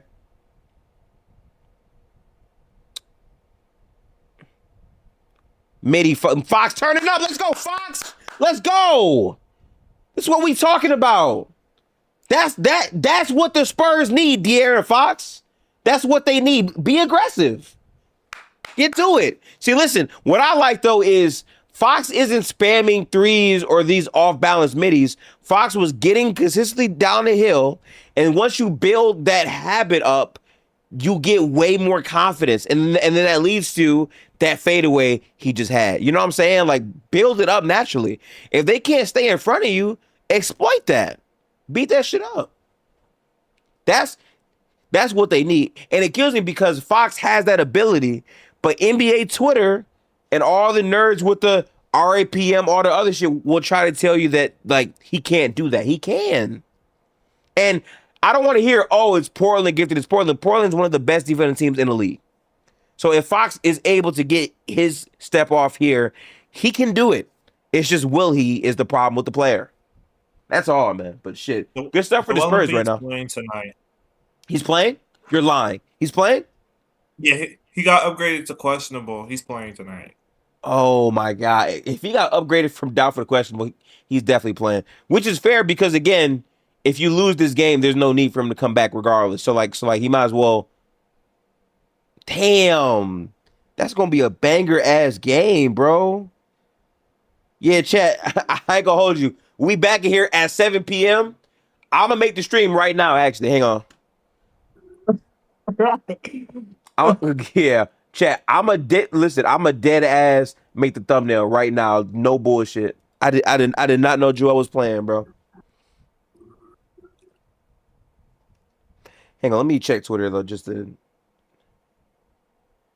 Yeah, he says Joel Embiid has been upgraded to questionable. Just in case, I'm gonna put Embiid on the thumbnail. Just in case, I'm gonna take the risk. It's cool. It's cool. Cato said, Portland defense is not that good. In terms of rim protection and size, it is though, and they perform like it in this overall series versus the Spurs. I'm saying like, if he can get slow-footed bigs on him, he can exploit that. The problem is his play style doesn't always do that. Ooh. All right.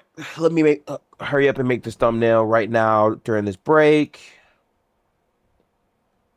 By the way, if you're in the stream, hit that like button and subscribe. Join the Gifted Hoops community. Again, we got more NBA content on the way. I am going to chop up this VOD into many different uploads. I'm going to try to space it out in between days and series. Tomorrow I should be on the panel for Player's Choice around like 12:45 or whatever. So appreciate y'all support. Likes really help the stream get out there into the algorithm. And memberships, of course, help as well. But we're back, so let's focus on hoops here. Yeah, I've appreciated Portland's defense in this series, man.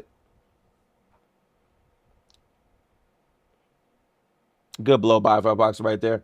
It's wild because Rob Will didn't even jump right there. So like that wasn't even bad defense. He just got there quick.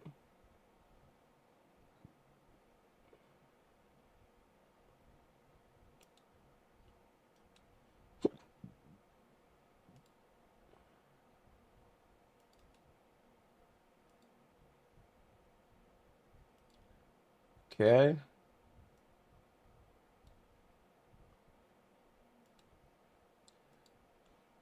All right, game is back. My fault. Let me go league pass here so y'all can see the scoreboard.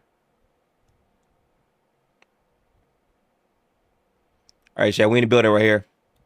Toast, Fox is hooping, bro. Dead ass. I've enjoyed it, bro. He's doing everything they need from him right now in this game. By the way, Toast, Embiid got upgraded for. Oh, Fox! Let's go! That's what they need, right bro. Now, bucket. He's cooking. He's cooking, bro. Let's go. Save it. Let me change this to 44 real quick. I'm happy for Embiid, though, that he gets to play in the playoffs. Yeah, me too. Although, to be fair, he's still questionable. We still got it. Oh, my God, Keldon. Portland is scared, bro. I feel it. I understand Portland fans. I do, bro. I think they're just going to warm him up with the intention of playing him. That's what they're Toast. Toast, yeah, he got upgraded to questionable from doubtful, so people think he's going to play today. Very possible. Not confirmed, though. Still. But regardless, I'm going to make the thumbnail just to dot my T's, cross my I's, you know?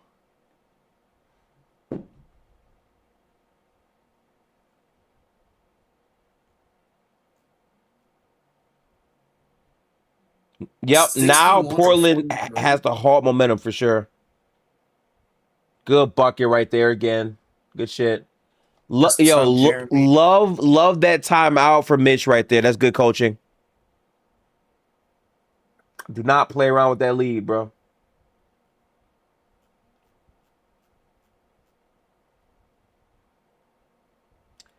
All right, Chad. Just in case, I'm gonna make two thumbnails. I'm gonna make one with Joel and one with Tyrese and VJ just to be safe, because we don't know.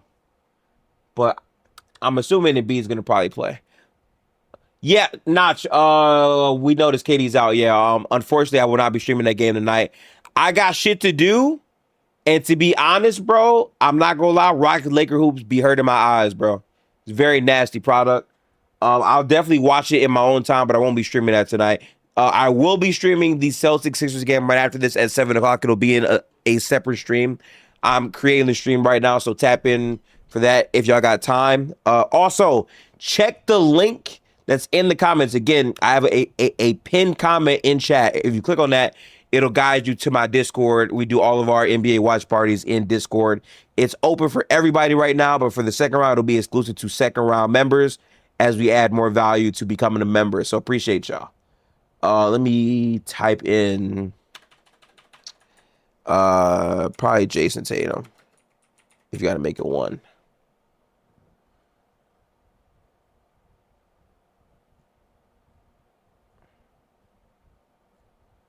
I need a better Tatum. You know what? That's not bad shading. I like that one a lot. Okay.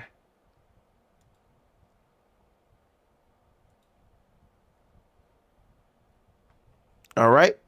Where's my thumbnail creator at? All right, it's right here. Do you think Embiid's gonna actually play though, or no?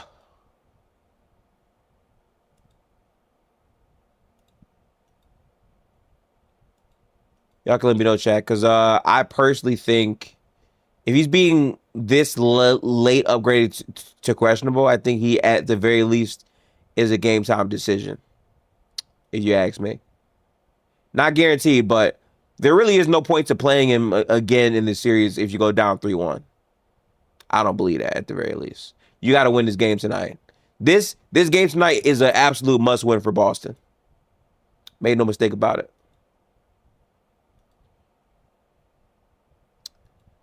My Tatum image did not download. Let me re-download this.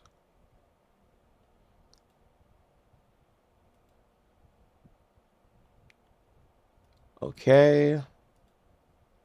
We're making progress on a thumbnail here. Right now the game's at break. It'll be back in a second. In the meantime, I'm making... Oh, as I saw, the game just came back. So I'll put the scoreboard back on the screen when it's available for y'all. Over here making content moves right now.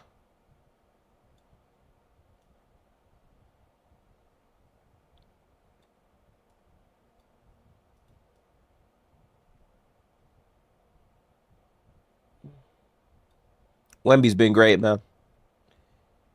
And it's crazy because he hasn't even been that great of a scorer in this game, but he still got you 21 with 6 blocks, bro. Absurd player, man.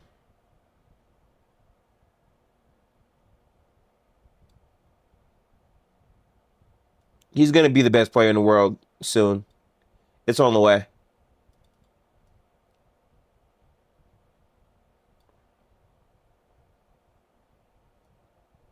Phenomenal pressure. That's a foul, yep. Catch was good, bro. We will be live for the Celtics Philly game. Embiid did get upgraded the question, but we saw that. I'm actually making the thumbnail right now as you watch this game. In terms of the Spurs-Blazers game, it's actually been a really good game. One of my favorite games in the playoffs so far, honestly. We've gotten like an insane first round, chat. I have really appreciated the quality of all of these games. I don't know how y'all feel, but it's been spectacular to me. So I'm excited. I'm excited for it for sure.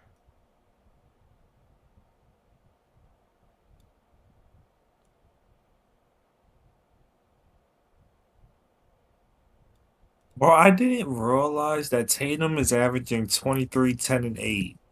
That's what I'm saying. in He's this first round. playing very well in the first round right now. And then Jaylen Brown's averaging 29, 6, and 4.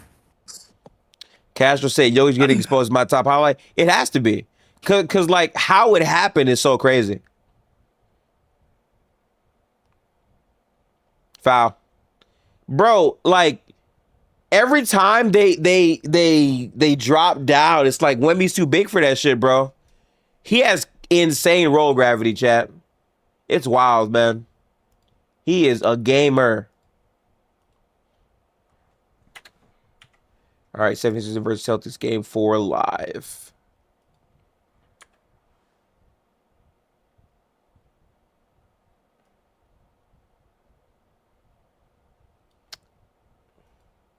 Let Giannis get healthy. That's the problem with Giannis, though. I feel like Giannis being injury prone is a tough thing for his campaign for that. And also just think Shea is better than Giannis, regardless. Plus, he's not on a team good enough to do anything. So he's not going to really have a real enough postseason run that matters, sadly. If we're being honest about shit. People think them. Let me tell you something. I did my team to lose early. We pushing that red button for Giannis. I hope y'all know that, right? Who you going to trade for Giannis, though? Vucevic, I think, has a club option of 21 All right, nigga. million. All right, nigga. Already yapping. We got Derek. We got Derek right for 30 million. Already yapping. I don't want to hear no more from that. Yap session. Chat, I asked this nigga who is he trading for Giannis. This nigga started with Vucevic. Boy, if you don't get the fuck, hell no. Nasty work out of you. I'm disappointed. If I would have started with Derek White, if I would have started with Derek White, would it have sounded better? Better than fucking Vucevic, better, right? Yes. What the hell? Just nigga said Vucevic like that was a appealing part of the package. Hell no. All right, then let's restart it.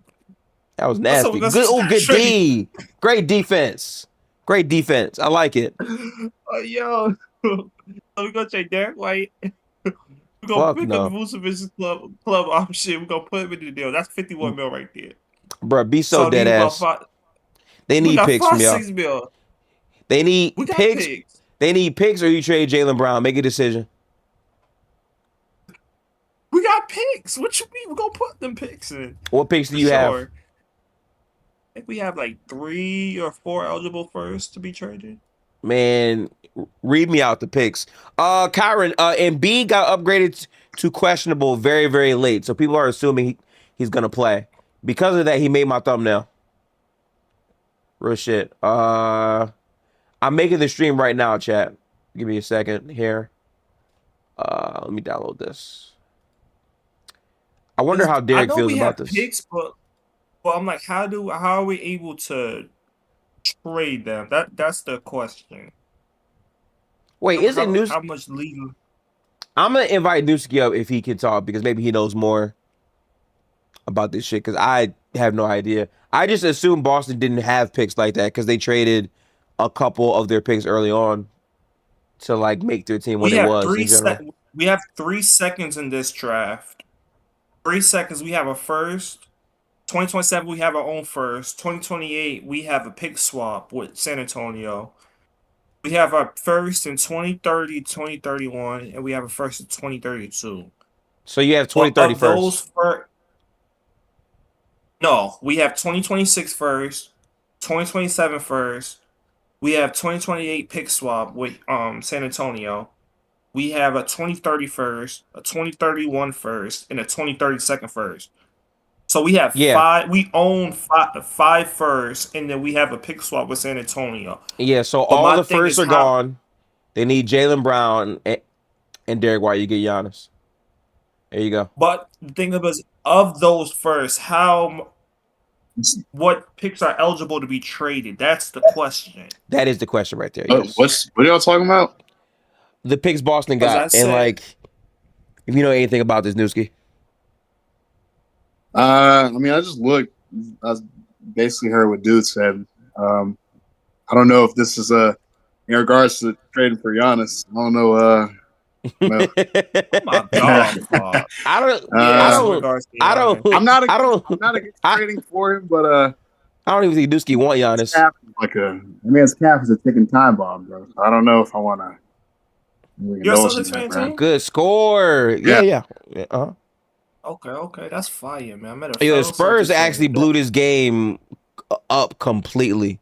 Like they Oh, went the from being Fox. That's why. down in the third, they tie it, and they run away the fourth quarter.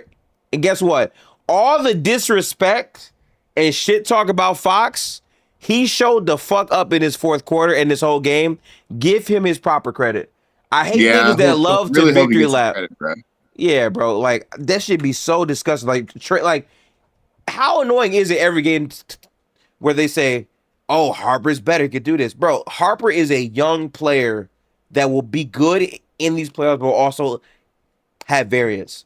Fox being there adds so much more opportunity from that 3-guard backcourt to do something in the playoffs. That's why you keep Fox. I don't care if Fox isn't always giving you 30. He doesn't need to on this team. You need Fox to step up when Castle doesn't have it going and when Harper doesn't have it going. That is Fox's role very much. And he performed. They're blowing them out right now. Oh no, Toast. Don't get me wrong. Harper's raw as shit. I'm just saying, why do we always got to take away from a player to hype up another player? That's really irritating me. I don't like that stuff. But my fault, Newski. I cut you off. What were you gonna say? No, I'm saying I'm glad he's hopefully gonna get his credit. I don't know if he is though, but man, shout out to the Spurs. You know what I'm saying? They looked shit. a little. They looked a little. When Wemby got hurt, I was like, oh. They looked touchable for a minute. Yeah, nah, they I understand. So, Blazers are really gonna be down 3-1. Yeah, this series is over pretty much. Portland could win another game and force it to go 6, but I think the Spurs are absolutely in the driver's seat. Plus, I'm sorry, they go back home to San Antonio with a 3-1 lead. How loud that crowd already was, I think they got this shit. I think it's a 5-game series. Yeah, man. I don't see it. Now smoked the Blazers in Game 5. They might really. And again, much respect because Blazers came to play for sure in this game. They just got outclassed in that fourth quarter, and that was what it was. But them's the breaks to basketball, bro. Zale said Portland was on a and to be fair, if you watch this game from start to finish like I did, they were making every fucking three known to man in the first half. Like that was not going to be crazy sustainable, at least in theory, and it wasn't. So, but still, a enjoyable 5-game series at the very least. I'm not mad at it. You know. I'm making my thumbnail right now for the Sixers game. It's done now under the assumption that Joel Embiid plays, which is probably a bad assumption to make, but I'm gonna make it. No, it's not. I think he's out. I think he's warming up right now. Wemby is going to break all playoff. Oh, no doubt about it, Toast. Yes. Chat. Wemby is gonna have a game in these playoffs. And I mean, like, no exaggeration. He's going to have, like, 12 blocks in one of these games. I can see it. See a game where he has, like, 29, 12, 8 blocks, 5 steals. Like, can he get a playoff quadruple-double, though? No, I don't think he is. That would be fire, wouldn't it? Points, rebounds, blocks, and assists. That'd be clean as hell. I don't think he could do that, to be honest. But if he's the only guy that could do it, though. Right. I agree with that. Unless you get a guy who's a triple-double machine and gets like 10 steals, but he's the only guy that I can see get a quadruple-double. Toast said he could probably get that versus the Lakers. Unfortunately, he won't be playing the Lakers. OKC packing him up in 6 games. That game's done. Once we get that Lakers Thunder series. And I'm sorry, but like my other issue, Newski, about the Fox shit is like, do y'all know how much variance is required to win games in playoffs? And more importantly, do you know how important depth is? Why would you ever be mad at having 3 guard options in a playoff series? I don't understand that. Like, they're so horny to get off of Fox, to get off of, like, I don't get it, bro. Like, I'm not saying you can't trade Fox. It's just to consistently cry, complain about it off of first round shit is really dumb to me. Well, they've been doing it all year, so to be fair. Yeah, but, they have, yeah. I agree, though. I mean, look, you play well today, and we can just leave it there.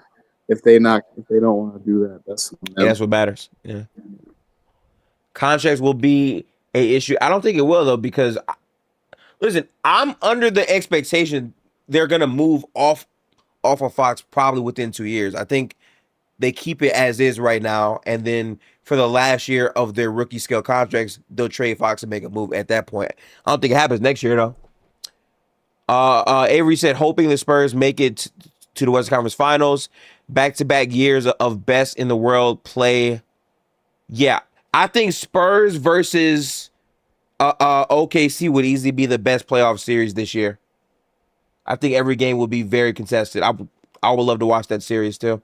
I think they're the only team that can like competently challenge OKC in these playoffs. For me. Why is it not generating? We talking East or West? West. Or just in general?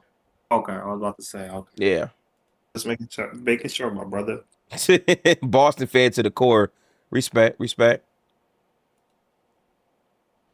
I mean, you could say either, but I know you're not going to hear that. Hang on. YouTube tag generator.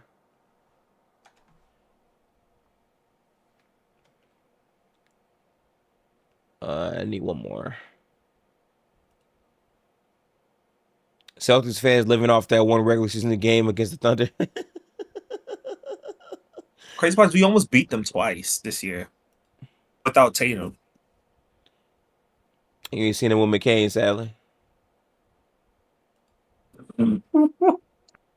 You laughing? McCain was there. Hey, McCain was there. Huh? McCain was there the first game. Man, that shit sound good, bro. All I know is when Demon pull up with 12 threes, like, whoa, how's he hitting this? It's bullshit. Yeah. You can say that. We got one more Shireman. What if Shireman hit 12 threes? And what's up then? And that's very possible. Listen, I will never push back on Bailey Shireman. I feel like a lot of people haven't said his name enough. He's one of my favorite role players all year long. So you won't hear nothing back from me.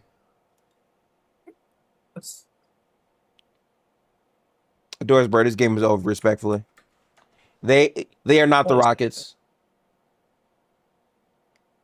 They won't have really bad turnovers that lose games. And one, yeah. Pack this shit up. Okay, let's get negative then. Fuck.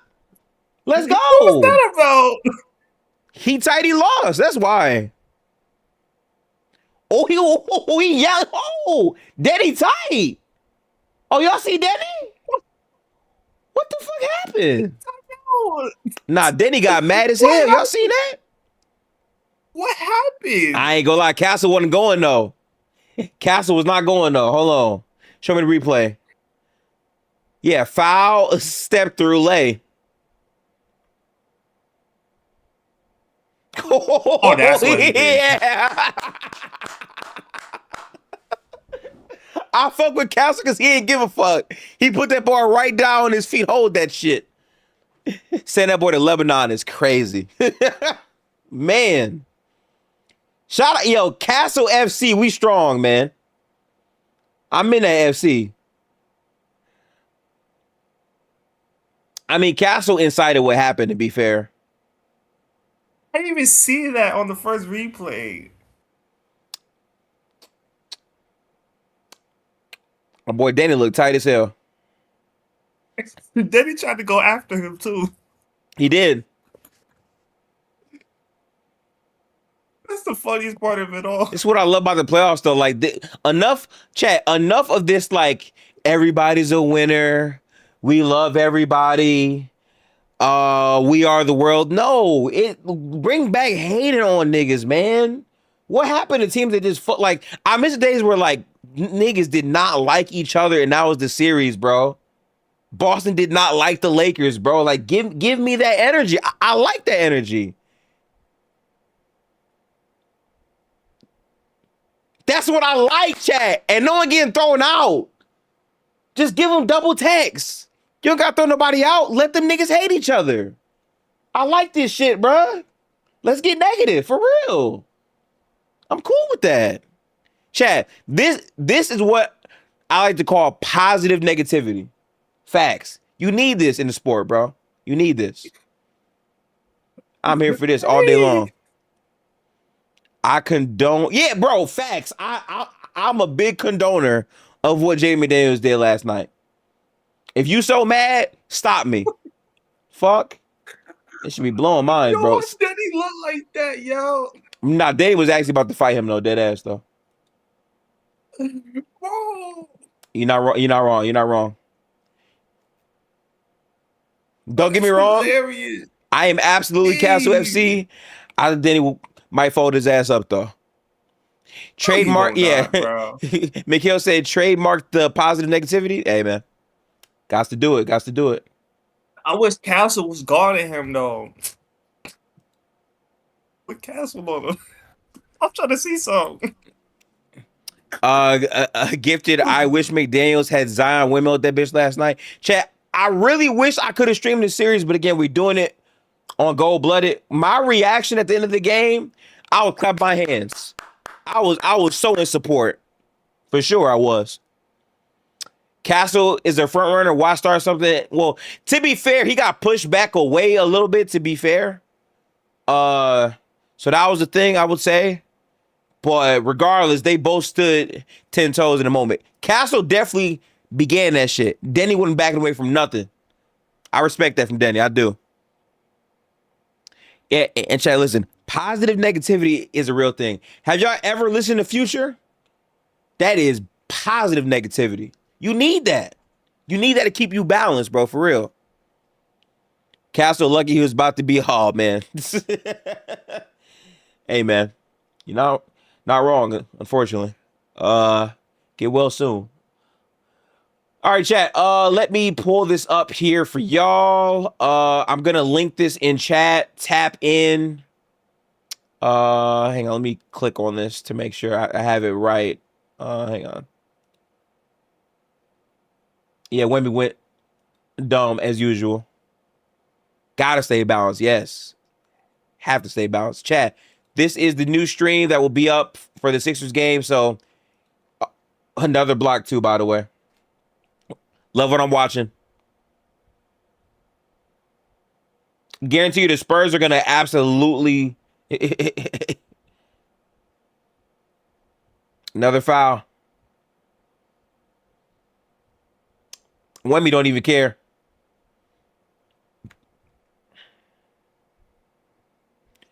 That block it... Yo, did you see him track the block, chat? That's nuts. How did he track the block and then save it? Oh, he talked shit too. I like that, Wemby. Hilarious. Shout out to Wemby for that, bro. Bro, Wemby is literally doing 2K animations in the playoffs, bro. This league is so fucked, bro. But yeah, chat, go click on this link, tap in. This is the Sixers Celtics live stream that will be live later today at 7 p.m. This game is ending right now. I'm going to take a break and take me a shower, get myself reacclimated, but we right back for playoff hoops. I'm going to get myself out this chair, get the blood flowing. Go get you some water, but don't go too far. Stay on the channel. We are going to be live over there at that link. So tap in. Shower, yay, chatting. Whoa, I ain't no dirty nigga now. I like positive negativity, but trust me, not showering is loser behavior. I got to shower. Why is Wemby still in the game? Yeah, Wemby shouldn't be playing right now. I feel like it was to send a message, which they already did. There we go.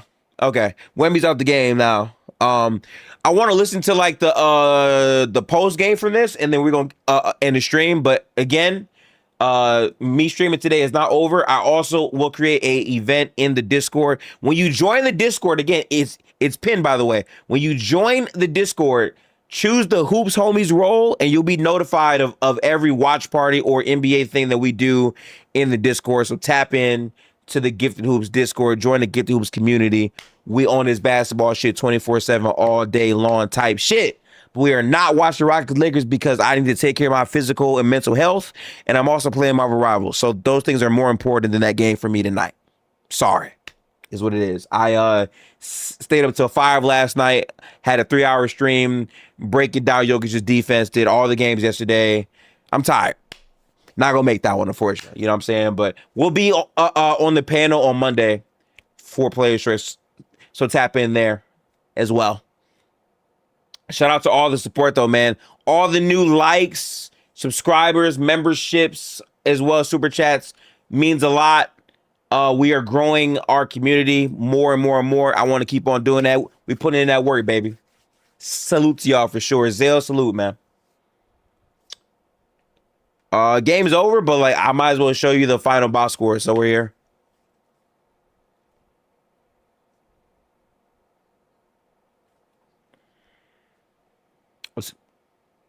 Scored the first 13 points of that fourth quarter. Yep. They were phenomenal in that fourth quarter, bro. I'm happy I watched the game because I missed a couple games in this series. I don't want to miss this one. McLaughlin, man, on that. Respect to McLaughlin.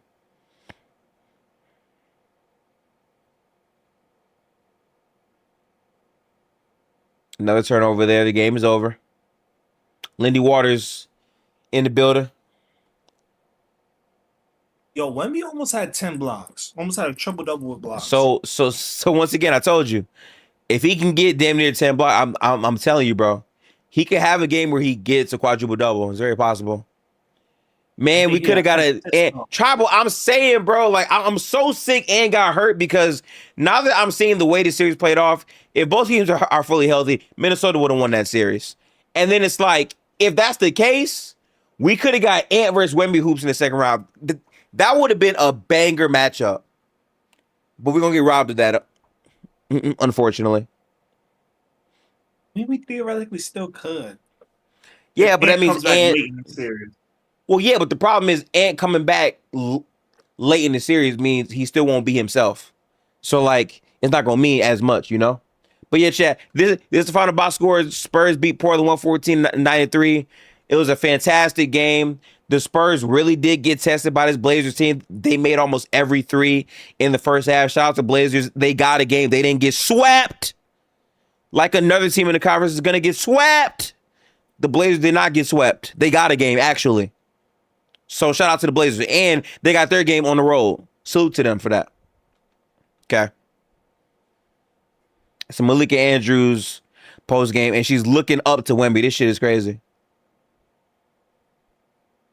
She can barely even reach his is this not out of pocket, chat? First player ever with 25 points and 5 blocks. And you seen that? Road.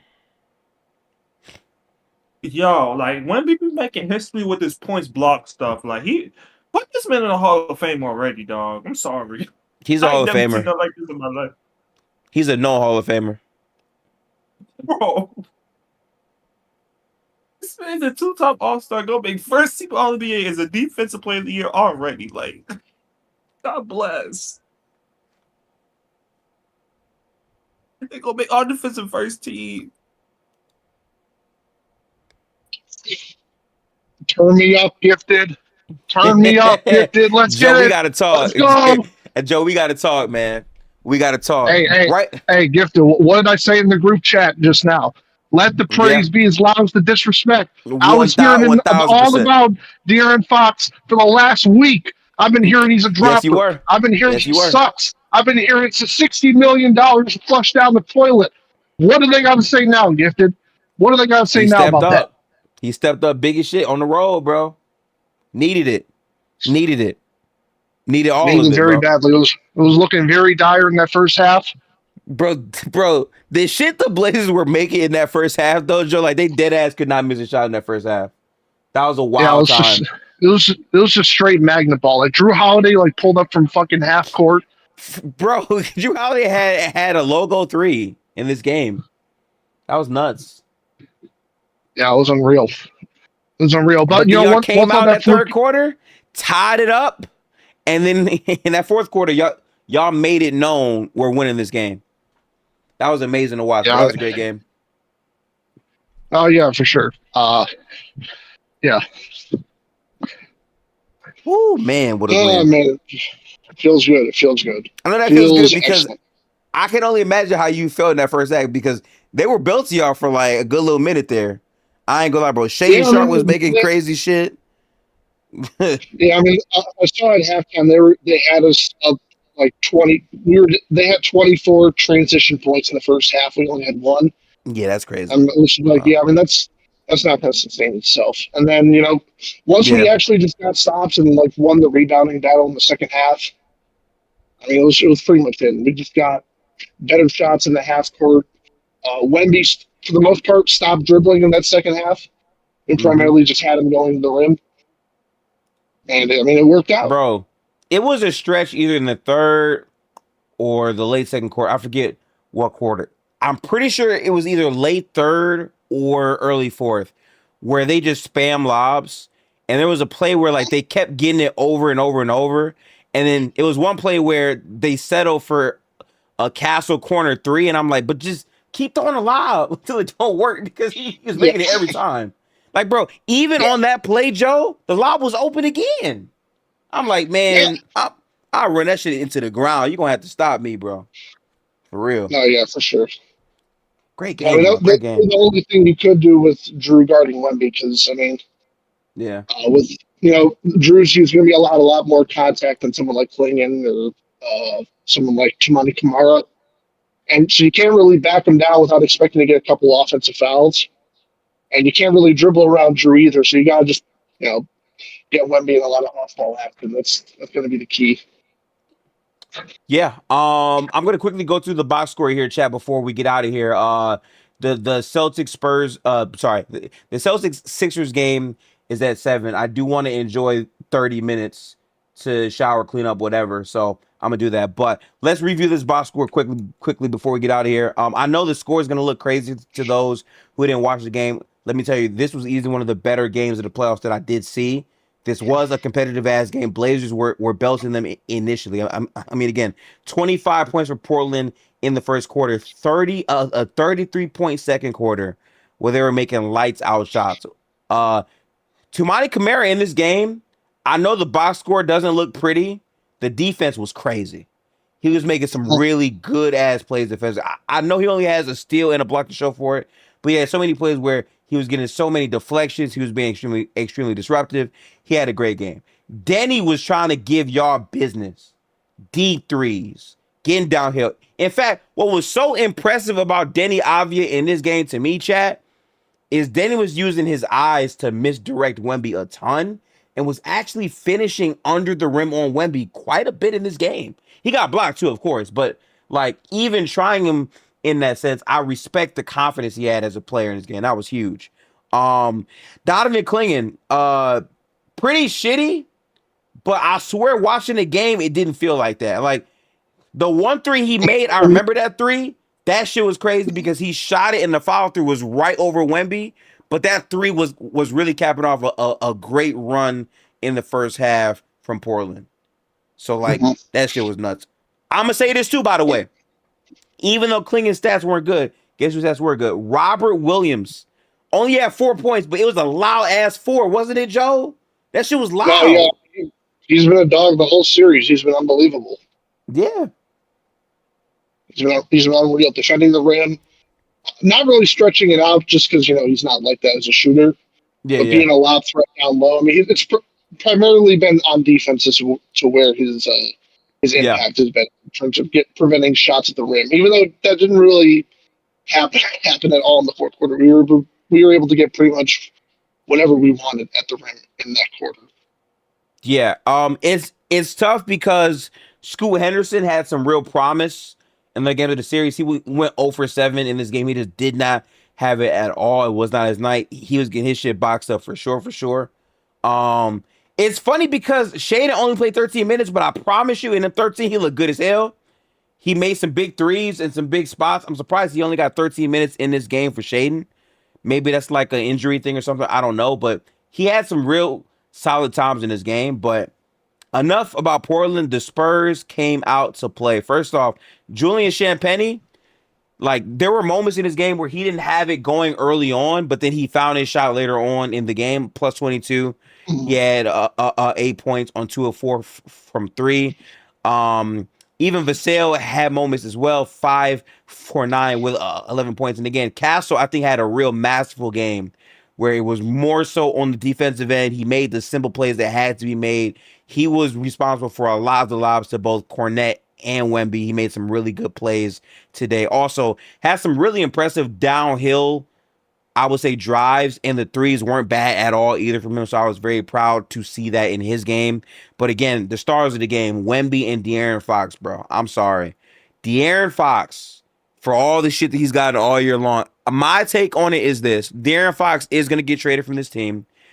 But the idea of getting Fox is to have a ready now, win now veteran player on this team as the youngins grow and eventually fill in his role.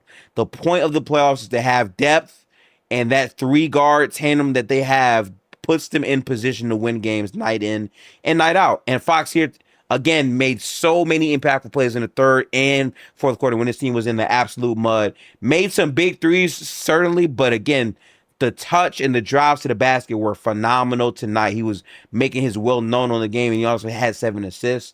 But once again, player of the game, easily Wemby. Wemby actually did not start out shooting the ball well in this game, if y'all watched it, but he finished with 27, got it going off of simple reads in the second half. If I'm not mistaken, the first half he was 4 for 11 at a point, and then picked it up to 9. Starts 4 for 11, finishes 9 for 17. Victor is inevitable.